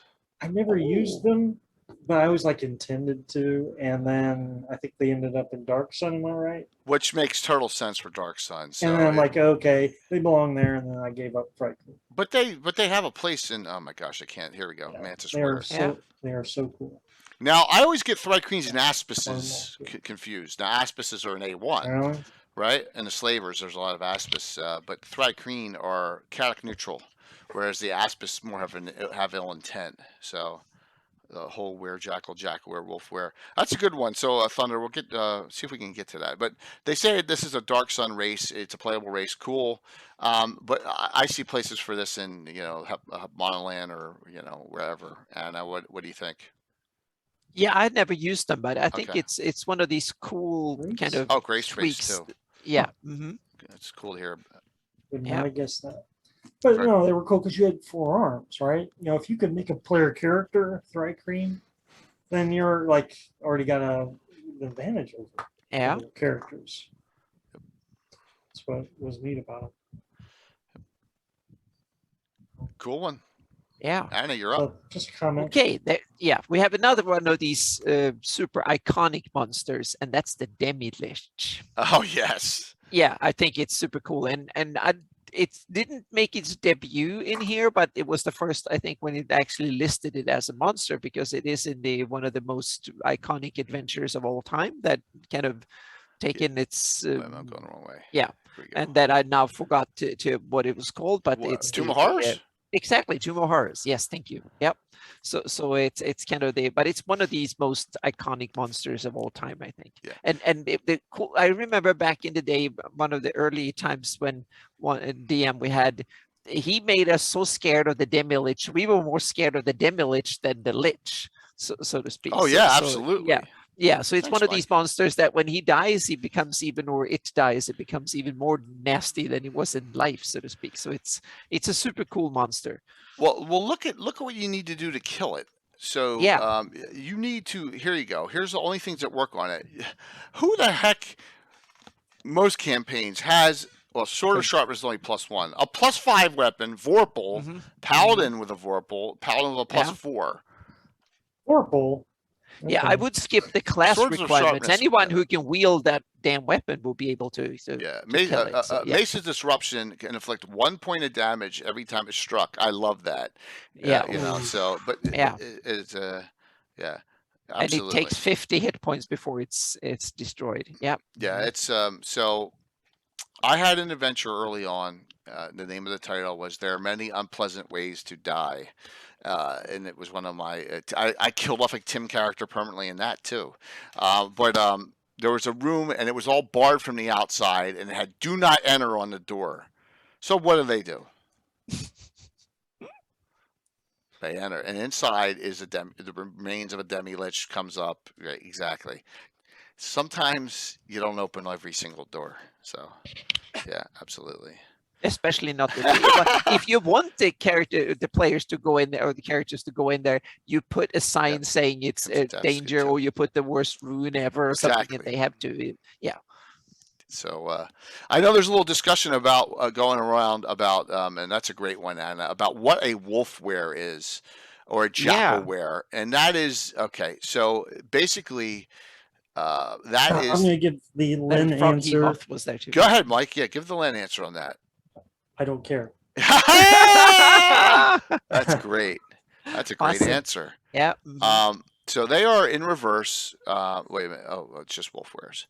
So they are wolves and jackals that can take human form. They're the exact opposite of. They're just a reverse, and I guess it's to throw a wrench into the normal lycanthrope. I think that's the reason behind them. So I can't figure out why else they come up, but I think that's what they are. They're just to throw a reverse a wrench into the lycanthropy. So that's my opinion. It could be what's that? Yeah, especially not in Jay's game. Well, especially not in my game there. Yep. So it's cool to be different. They got magic resistance and all, and they're chaotic evil and smart. Jackal wears are a little better than wolf wears, yes, but they're both kind of nasty.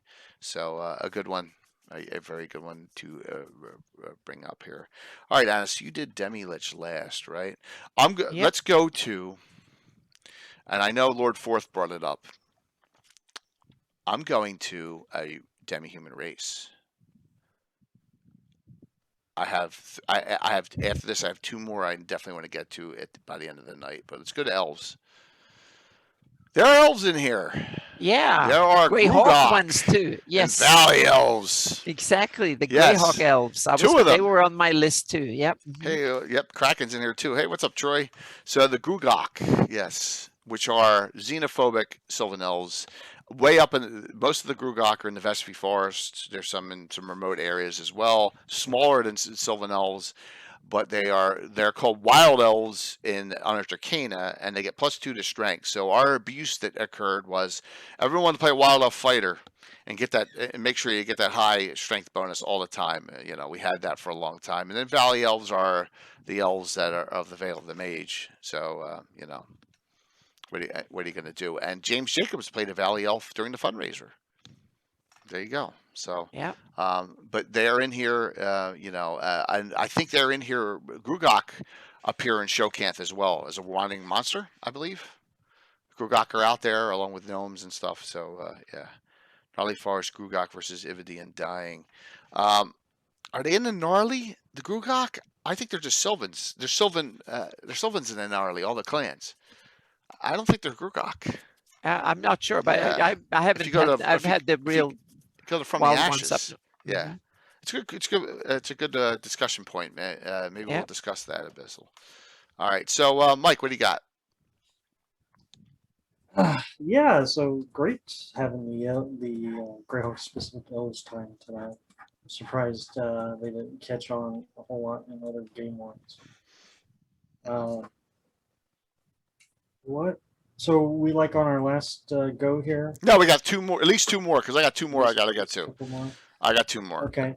Yes. I just want to have a general comment then on para-elementals, quasi-elementals. Yes, that's a good one, Oh, Mike. Like, yeah. It was kind of mind expanding that they went into other elementals. I love it. I love it. Expanding that Great one.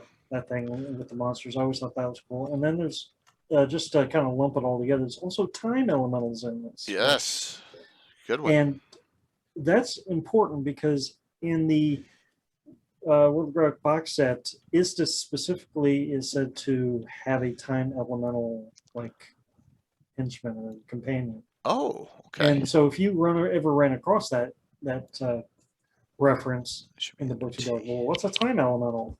Monster Manual 2. There it is, and there's no picture.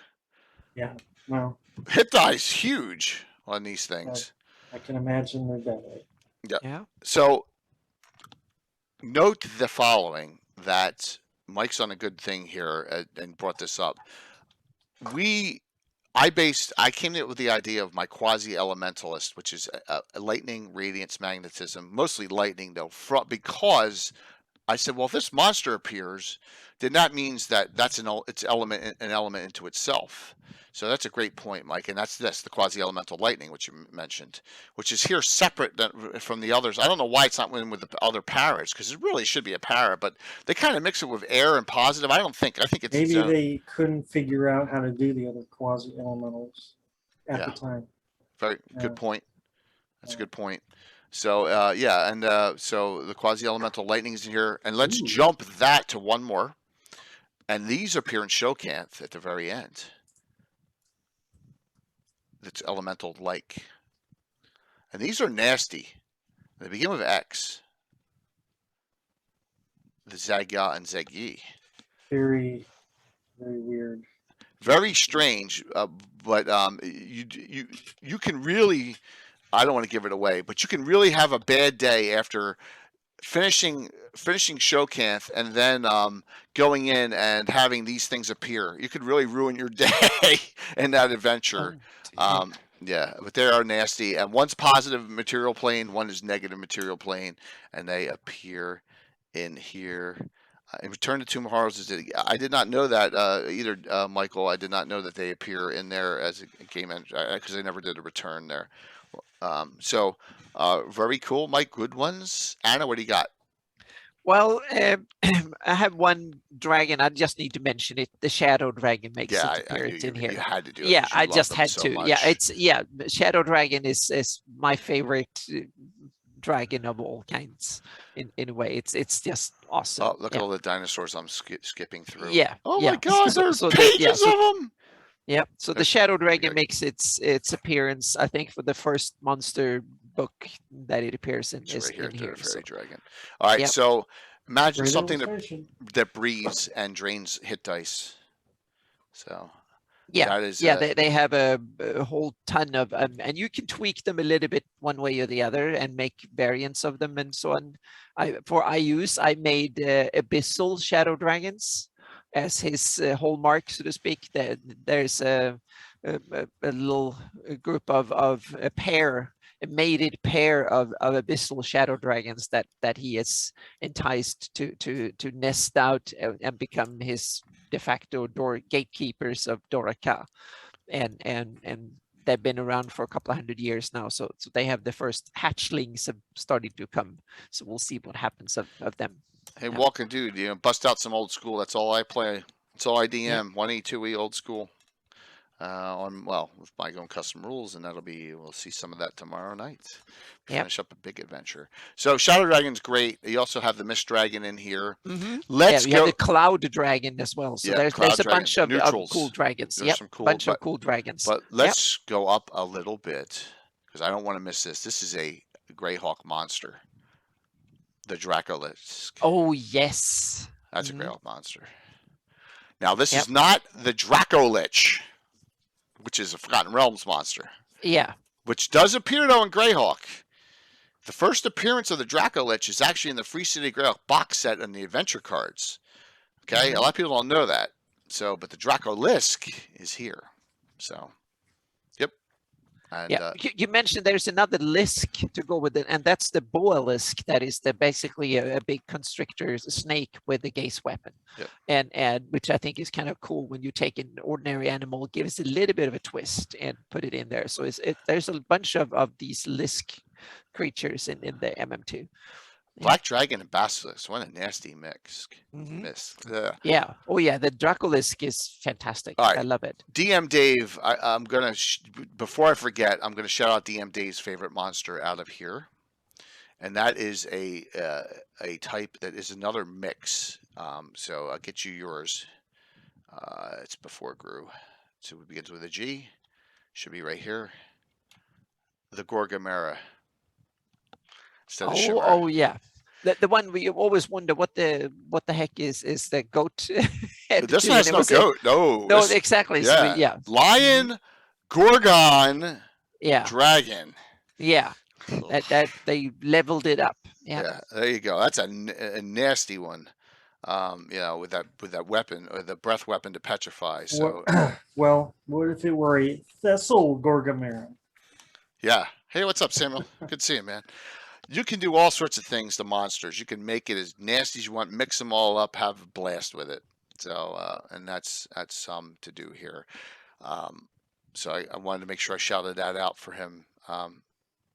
Okay, cool, man. Thank you. Appreciate that. Goat upgrade. Yeah, huge goat upgrade.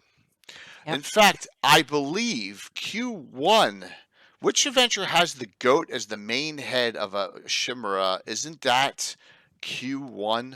And it's a big goat head.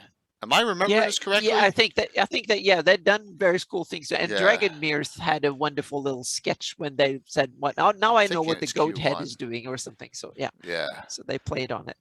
All right, here comes one of my last two as we're rolling along here. This one I ran on the last adventure I did with the Barrier Geeks, and if you remember, when they went into the Mist Marsh. And they didn't know, and they found out this nice lady out there, and they were talking to her earlier. Remember this elven woman, and she turned out to be what? Do you remember? Oh, you had the. She was out there, and she had a child. She had kidnapped, and you're trying to find the child. She turned out to be a fox woman.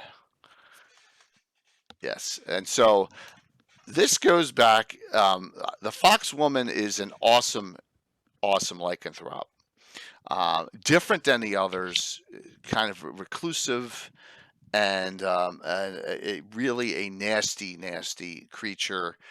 They get forms, fox, elf, or hybrid, and they tend to kidnap young girls to make them, that's how they reproduce, and infect them with lycanthropy. And so, and I ran the adventure with the Barrier Geeks with Casey Brown, Eric Mengi, Jose Ortiz, and crew. This is what they came across. And remember, Eric's character found the sword.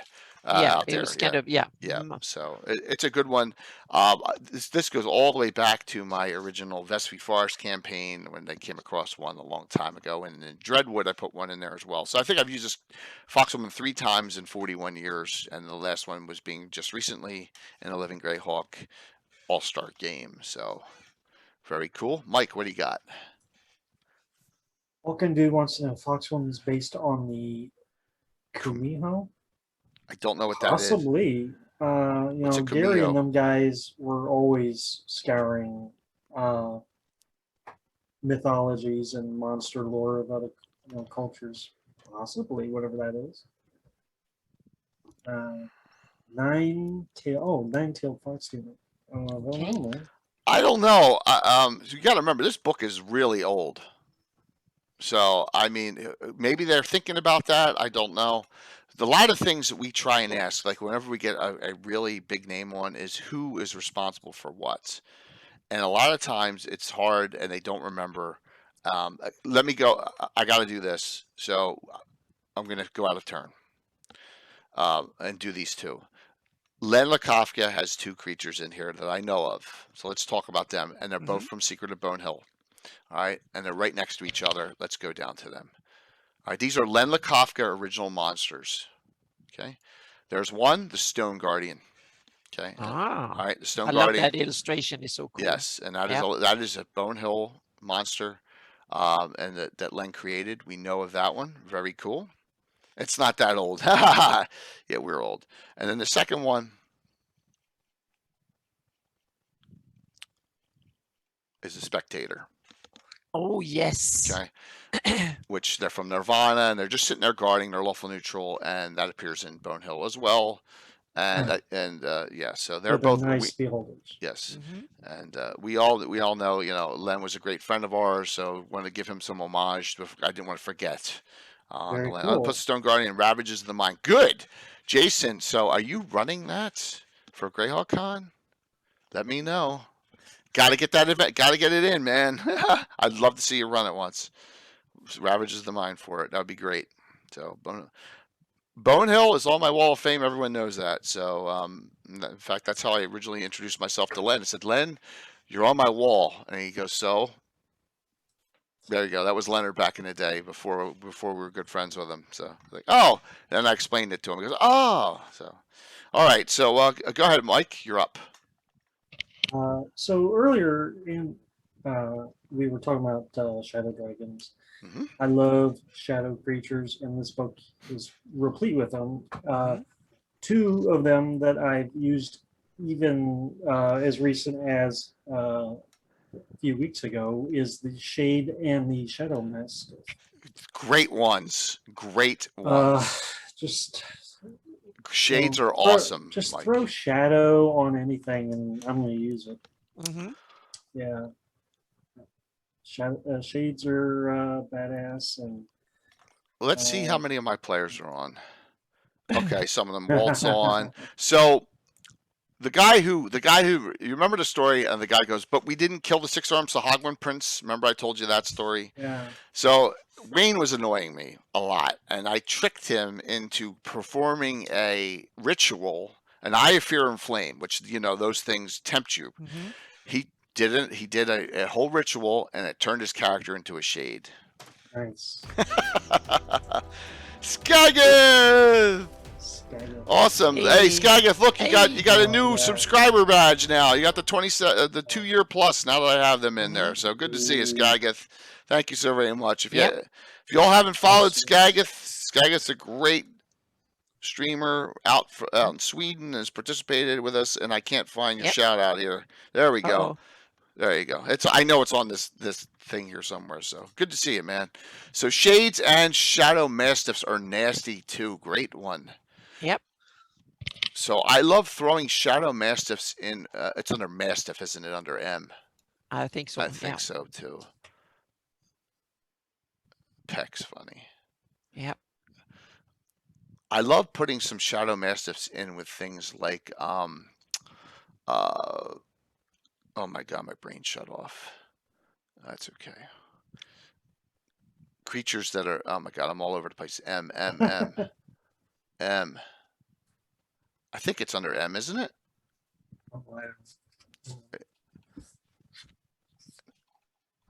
No. I must have missed it. It's not. Yeah. I know it's in here. Okay. Is it under, did I miss it under S? I can't go alphabetically because I'm not, here we go. Shadow, Shade. Where is it? Page 84, thank you. What's it under?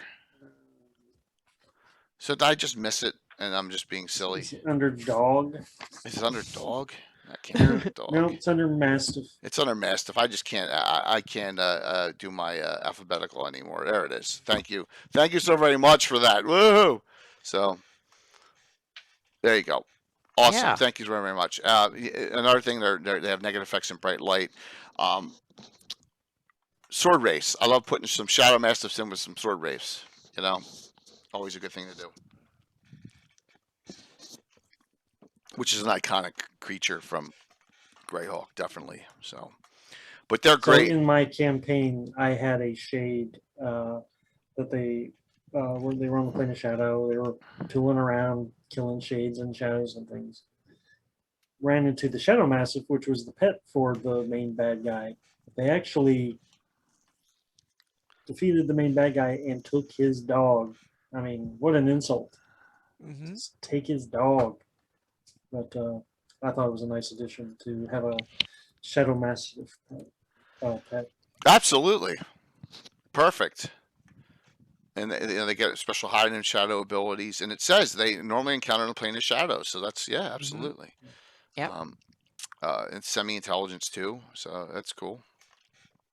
Very, very good. And that's the, I was using the 5e Shadow Mastiff for those out there who was asking about conversions earlier. There are 5e Shadow Mastiffs in the book, I believe. So note to the left, Deo, Marid, Jan, not the Jean, and the Ifrit. Jean and Ifrit are not in here, but the Marid, Deo, and Jan are in here. And the Marids are the most powerful of all of them, if I recall correctly. They're pretty tough. Yeah, Marids. It goes Marid, then Deo, right? And I think, but yeah, Marids are the top. So yeah. Abyssal, if you're super happy you're watching Gargoyle being run, then I feel for you, man, because man, whoo! But yeah, especially for charity, yeah. Wait for the sequel, Margoyle. That's funny, Mike. That's Yeah, in Gargoyle, you have the Margoyle. Yeah. Oh my gosh, that would be You have to have awesome. the Margoyle. Yep. Mm-hmm. The Djinn are great, and I used the Djinn in the fundraiser in Greyhawk Con last year. When I had a follower of Nazim bin Khalifa, who was the follower of Abi Dalzam, who will come up Sunday night, Mike, trust me, in my spellcaster discussion. He will come up about what you've done. Don't like Abi Dalzam. What's that? I said the Deo don't like Abi Dalzam. Well, because he's probably corrupted all of them, right? Yeah, he's abused the genie, Married is show camp, if you're right. Absolutely. So, but great place to have them all there so that you can utilize them. And I like to use these as summoning instead of using regular elementals. Summon one of these. Summon them. Maybe have it a stronger elemental spell so it changes it up with spellcasting ability. Marriage, Ifrits, Deos. It's a good way to go with that. So great one. Genocide to Jan is like tieflings to Canadians. Right. Yep. Yeah. Yep. That's all I'm saying. The race, yeah. No, it's a good point. So the Genasi fill the role of Jan in 5e. Okay. But makes sense. Cool. Anna. Okay, let's. I have one of these kind of kind of classical cool monsters, the gibbering mother. Oh my gosh! Yeah, I think it's a super Great cool monster illustration. that has been from in every edition since, I think. right from Tomokon, right? Oh, okay, so that's oh the adventure where it appeared first. Oh yeah. I think it's one of these really cool monsters. I love the gibbering mouth, it's a Mouther, great it's a great monster. It's on G. J. Duh. It's on page 69. Okay. Yep. There we go. Gibbering mouthers are really cool. Yeah. And you know, that's funny. Mother-in-law monster.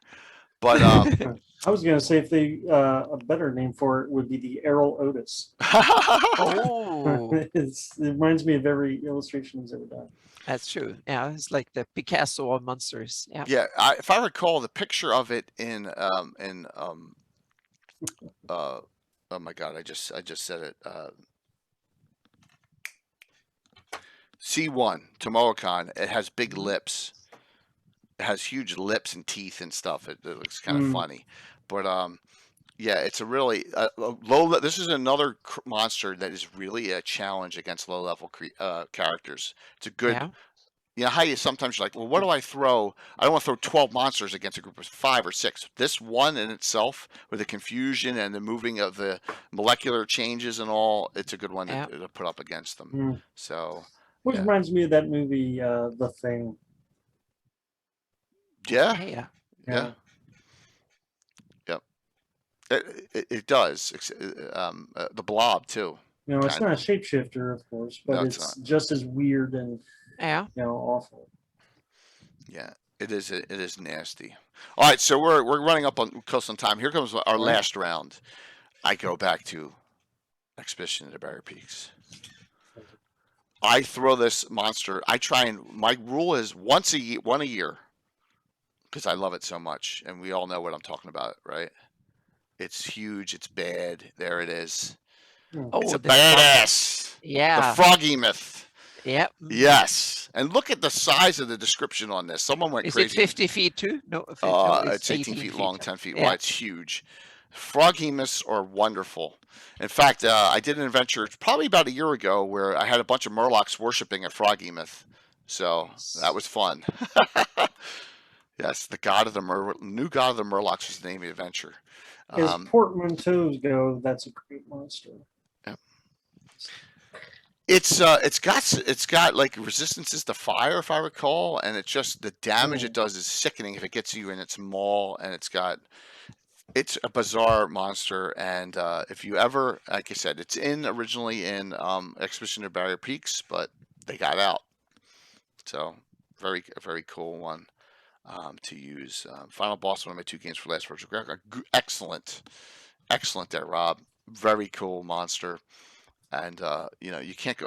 Hit dice is 16, but could even be greater. So it's huge, man. It's a huge, nasty monster. So that's how I'll finish up my shows on this. Yeah, Mike. Are we done on Friday? Oh yeah, no, you're up. Go ahead. Your last one. Okay. A lot of my early decisions on monsters to use out of these manuals was on, you know, how cool the illustration is, purely. And there's got to be nothing cooler than a Drider, right? Yes, good one, yes. Mike. Good one to finish up. First appearing in Q1. Which it kind of blows my mind now in hindsight, now I'm older, that's actually the punished, you know, Dark Elves, you know, punishes them to be Driders. And I thought, always thought, well, those were like upgraded, you know. But I don't know. But it's extremely painful. They're asexual. They can't reproduce. It's basically a tortured existence. So I understand that it is, you know. But yeah, I remember what the heck. So you go through all the D series, and then you're in the Q series. Like, what the heck is because that's when you first see they're them. cool. Yeah, I think that the best kind of hybrid human animal or kind of creature ever in fantasy, so to speak, because it has a good story and I like it. I don't like centaurs and others that much, but riders, yes. Yeah. So Maybe that's it's a good one, and yeah, there's so much. they have magic resistance. They can use weapons. They have spells. So and usually they're loners. I've done them in pairs sometimes, but they're good. They're good for that mid-level. They could be hidden in a cave somewhere because they go out on their own and just stay away. So you can put them somewhere where it makes no sense to have them. Really, alone with a bunch of spiders or other creatures that they dominate. So it's a cool one to do. So definitely a great one to finish up with you on that one, Mike. Awesome. So, all right. So we go to Anna to finish it off. Okay, I have one that I'm not sure if I love them or hate them because they're kind of both fun and hilarious and can be very interesting and completely bonkers annoying, and that's the quicklings. Oh, great one.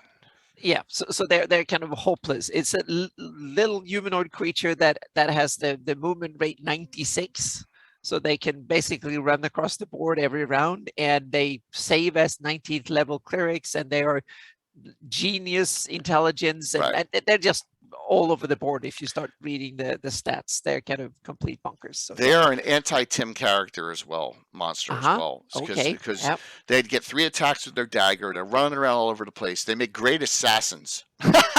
They do. They make great assassins. They can kill you and then be half a mile away when you realize with that 96-inch movement rate, and they don't live long because they're high metabolism. They get spells down here, which are a lot of mind affecting. So it's cool. They're cool, and they're chaotic evil. They're very, very evil. And see you, Skaggy. Thanks for hopping on, man. Good to see you. Yeah, tonight. see you. So that is definitely a good one to finish up this discussion. Awesome. And look, there's a ton of great ones that we missed. There's a whole bunch, but at least we got to a lot of them here. And let me go back to the main. And Carlos must love that the cheetah is in here. The ordinary cheetah is in here. There's a lot of ordinary animals, from ordinary rats, cats, cheetahs, and stuff in there too. So yeah. So there are great creatures in the Monster Manual too. We did the Fiend Folio a couple weeks ago, and I'm glad we did this discussion on Monster Manual 2 tonight, just to show you. Some of you who are only 5 years may see, oh wow, this is the origin of these monsters, which is good to know. Where Shadow Dragon comes from, or where where a Marid or where Bahir comes from. Going back to the original adventure, and it appears that they brought out the Monster Manual 1, and then they had all these monsters that people created in all these other adventures, and they say, we got to get these into their own book. They're so good, and that's what they did. So it's a really cool thing. I appreciate that. So note that we'll continue these discussions. We didn't do the original Monster Manual, and we'll probably get to that, but I think this is a good way to kind of reminisce and link up, and there's other books we can do analysis on. I think tackling some of the box, and maybe even did we do From the Ashes officially? No, we haven't done. Yeah, I don't think we've done the era of Sergeant, but I don't know if we've done specific From the Ashes. Well, yeah, but that is kind Slavers. of Sergeant era, so it's kind of it's kind of we've been touching it in many. We haven't done a specific show on that box set, but I think we may need to do one. And I'll need help. I would love to do a Gates of Firestorm Peak and Night Below. Okay. I think they'd be good to do too, because they're not in Greyhawk, but they should be, or placed. Maybe one of those or something like that. But just get some ideas on some others. First edition DMG is a good one too. I think I'd rather do Unearthed Arcana, because Unearthed Arcana is all over the place and kind of say what we use and what we don't. I mean, but there's a lot of other ones. Nova Table, all undead for first edition, ever compiled. Cleric turn ratings. Go to Fiend Folio. Fiend Folio has a listing in there. A whole undead section, and from there you can, most of them are, very few undead are in here, but you do note that Monster Zombie and Jujus are in here, and they tell you Jujus are specters turned, and Monster Zombies are turned as ghasts. But that's a good place in 1E, 2E to go is Fiend Folio for that. So a mecha, if that helps you. Yep. Alrighty. So the Rumvarax we missed, and the Rumvarax is another one that it No, was we on didn't. my list, but no, I we didn't didn't. get to it. It's a little. It's one of those Y creatures. It's nasty. Yeah, I Yeah. love it. Yeah. Yeah. All right. I mean, And we'll have some pictures scrolling through on here. So why don't we get some shout outs done? Excuse me. Mike, what is going on in your world? oh, you know me. I'm just taking it easy. But while everyone's looking for something to do, check out Wily Hobbit and Mateus's podcast, Greycast. I think recently they put up an episode with Greyhawk online. Yep. Chris-Hawk. Mm-hmm. So, Yep. That was this Monday. Yep. I got so many shout outs A in good here. one. I'm not sure if I have it. I don't have it. I got to put it in, and I apologize. Oh, I have the Grey League. Here, I'll hit the Grey League instead. There you go. There's Tom Ornier's, which is a good one too for a lot of great stuff on YouTube. But yeah, the Great Casts are fantastic, and there's one coming up for me too. I think I know you've both been. Was yours was already done right now? Yeah. Yeah. Yeah. It was 2 weeks ago. Yeah. Came Definitely out. a good Greyhawk podcast. Absolutely. Well, Mike, thanks for this. Was a fun one tonight so far. Yeah, absolutely. Yeah. Thank you as usual. I appreciate it. Anna, what's going on? It's a ton of stuff going on, and thankfully I got a little bit published. So I felt like I'd just been sitting here working like an idiot and not talking to anyone for the last 2 weeks or 3 weeks almost. But yeah, so tomorrow I'm going to. I think we're having a session in Nagoya-jo, Brian Wakenham's awesome Ulman campaign, where I play Sipoka, an Ulman cleric, and it's kind of it's an awesome campaign. It's so interesting to dive deep down into Ulman land, so to speak. So it's great fun. And then on Sunday we're going to have another go at Shieldlands in my campaign. So it will be session 16, I think. Yep. And there are second levels. So yeah. So we're going to see what happens in the Keep of Aldet, the fight over the keep. So we'll see. There have been so now Katarina has arrived, and it's now in the hands of the Shieldlands. So we'll see if it can stay that way or what will happen, so to speak. So that's up for Sunday. And today I also posted, that was overdue. I was supposed to have posted it a week ago, but I've been so caught up in Photoshop work. So the first I'm editing the texture, the final version of the texture for and the top-down map for the first area of Shieldlands that is set at 5 feet per pixel. And I'm not completely done because I became almost anal in all the details and stuff. So I realized I can work in details forever. So I needed I passed my deadline by a week, and then I realized now I need to publish it. So it's like 90% done, but there is some things that needs to be fixed. But I'm really pleased with the results. And it's the first test area, and it's taken hundreds of hours to do it. But now I know how to do it, and I can do the follow-up ones much faster than this one. So I've been producing them in parallel, so to speak. So they will not take as long to do more of them. But I have 225 square miles of test area at 5 feet per pixel. So I know it works. It looks kind of super cool. And like I said in the beginning of the show, yesterday Linda Booth and me, we collaborated and got it in a rough version of it in Unreal 4, and that actually works. So it opens up a whole new possibility, and I'm going to bring it into QGIS so we can do kind of cool things with it. But that's later on, so to speak. Now that project is primarily, it was a test area, and it was also mapped to be used in my campaign. So, and it will work and fulfill those things brilliantly. So that will be good. So now my players have some areas to roam in, so to speak. So we have the next 10 miles around the village of Aldet to play in. up on the mapping is to finalize to make a version 1.5 of Earth, the planet. It's in 90% done, so to speak. That's to tweak in the ice cover and adjust the textures and the climate to match the ice model, so to speak.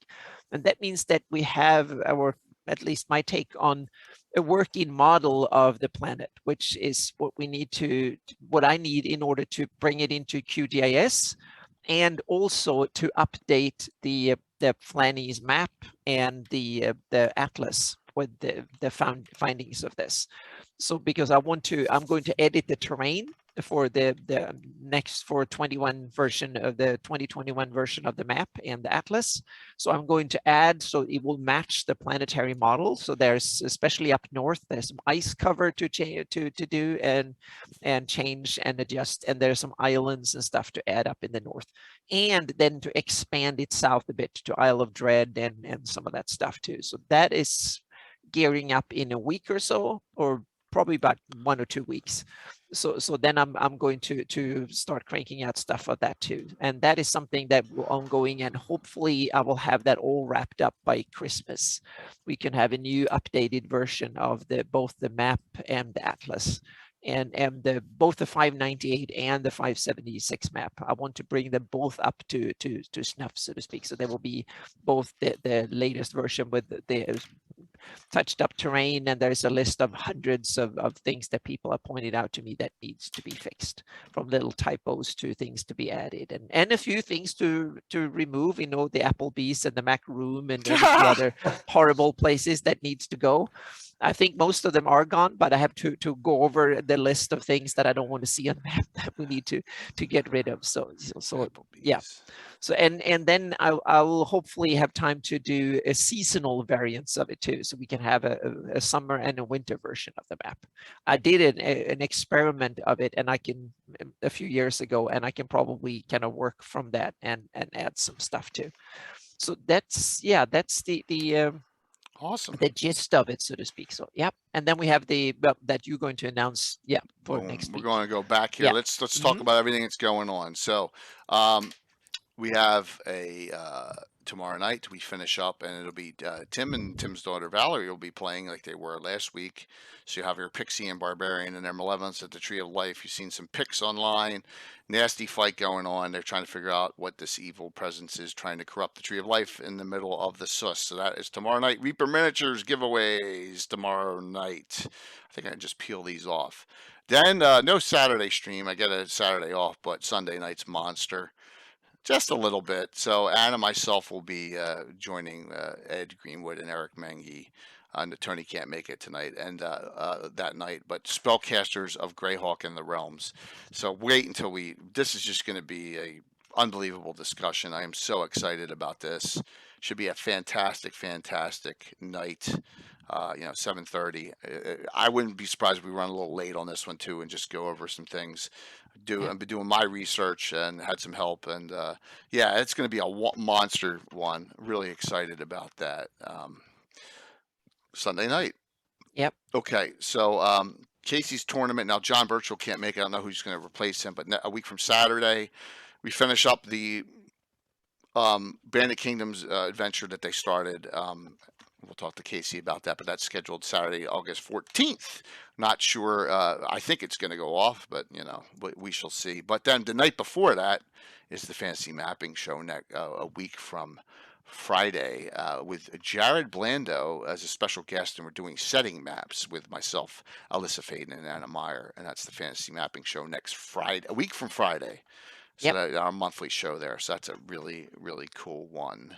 Looking forward to that show as well. I have one thing that I forgot to say that I'm going, and that on Friday last week I did a first test of streaming when I'm having a work session on last Friday, and I'm going to do that this Friday too at 6 p.m. on my YouTube channel.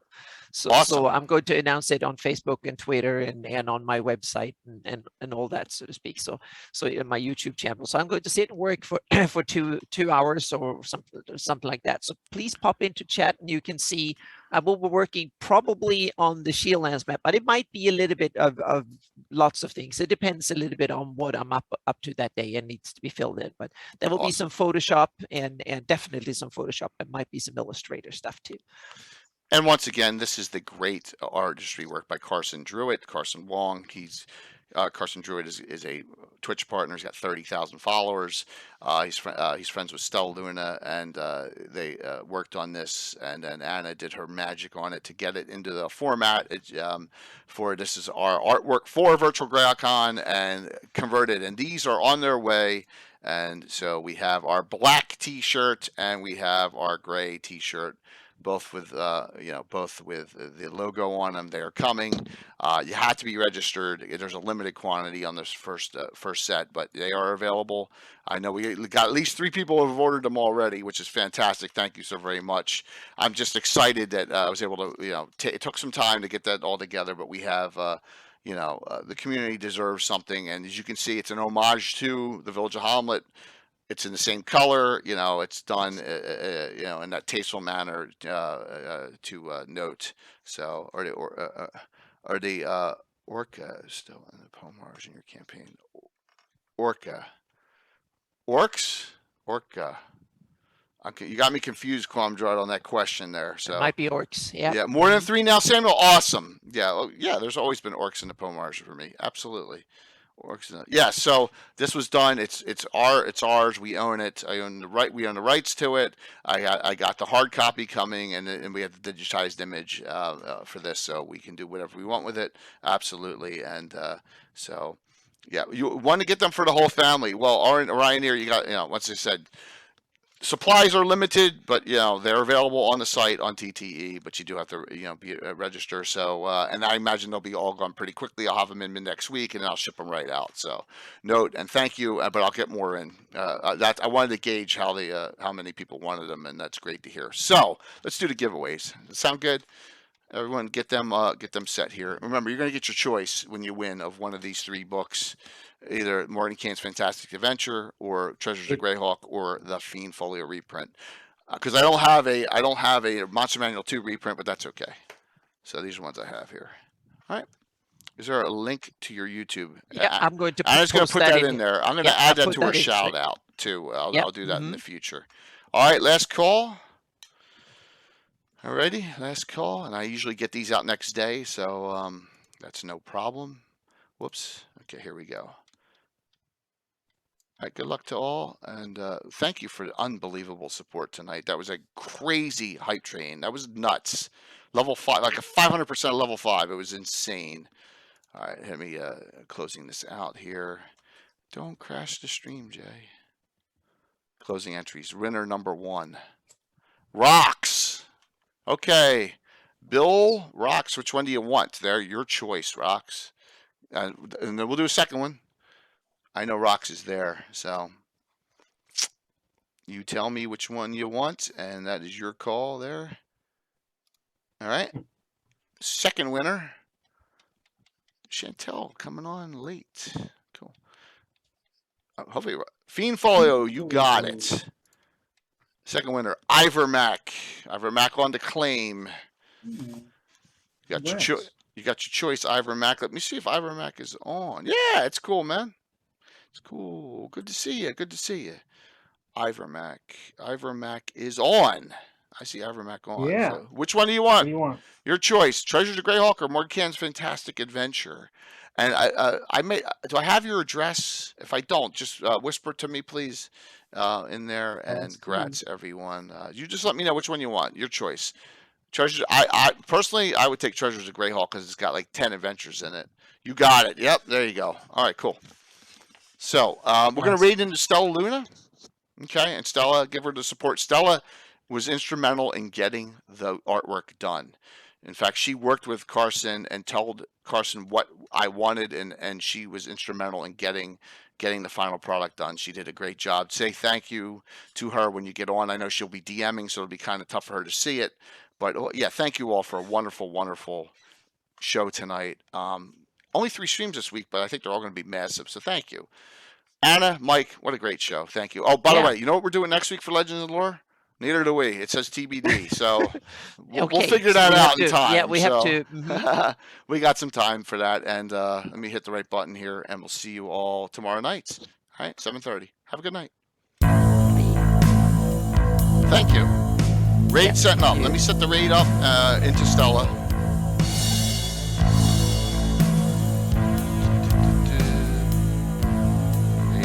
Raid.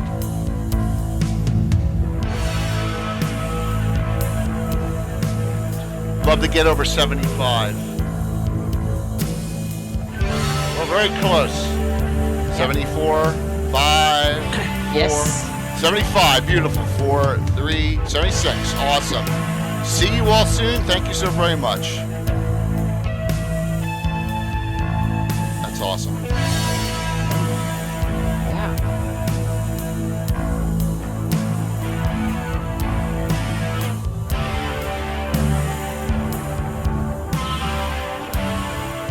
Oh man, I hate my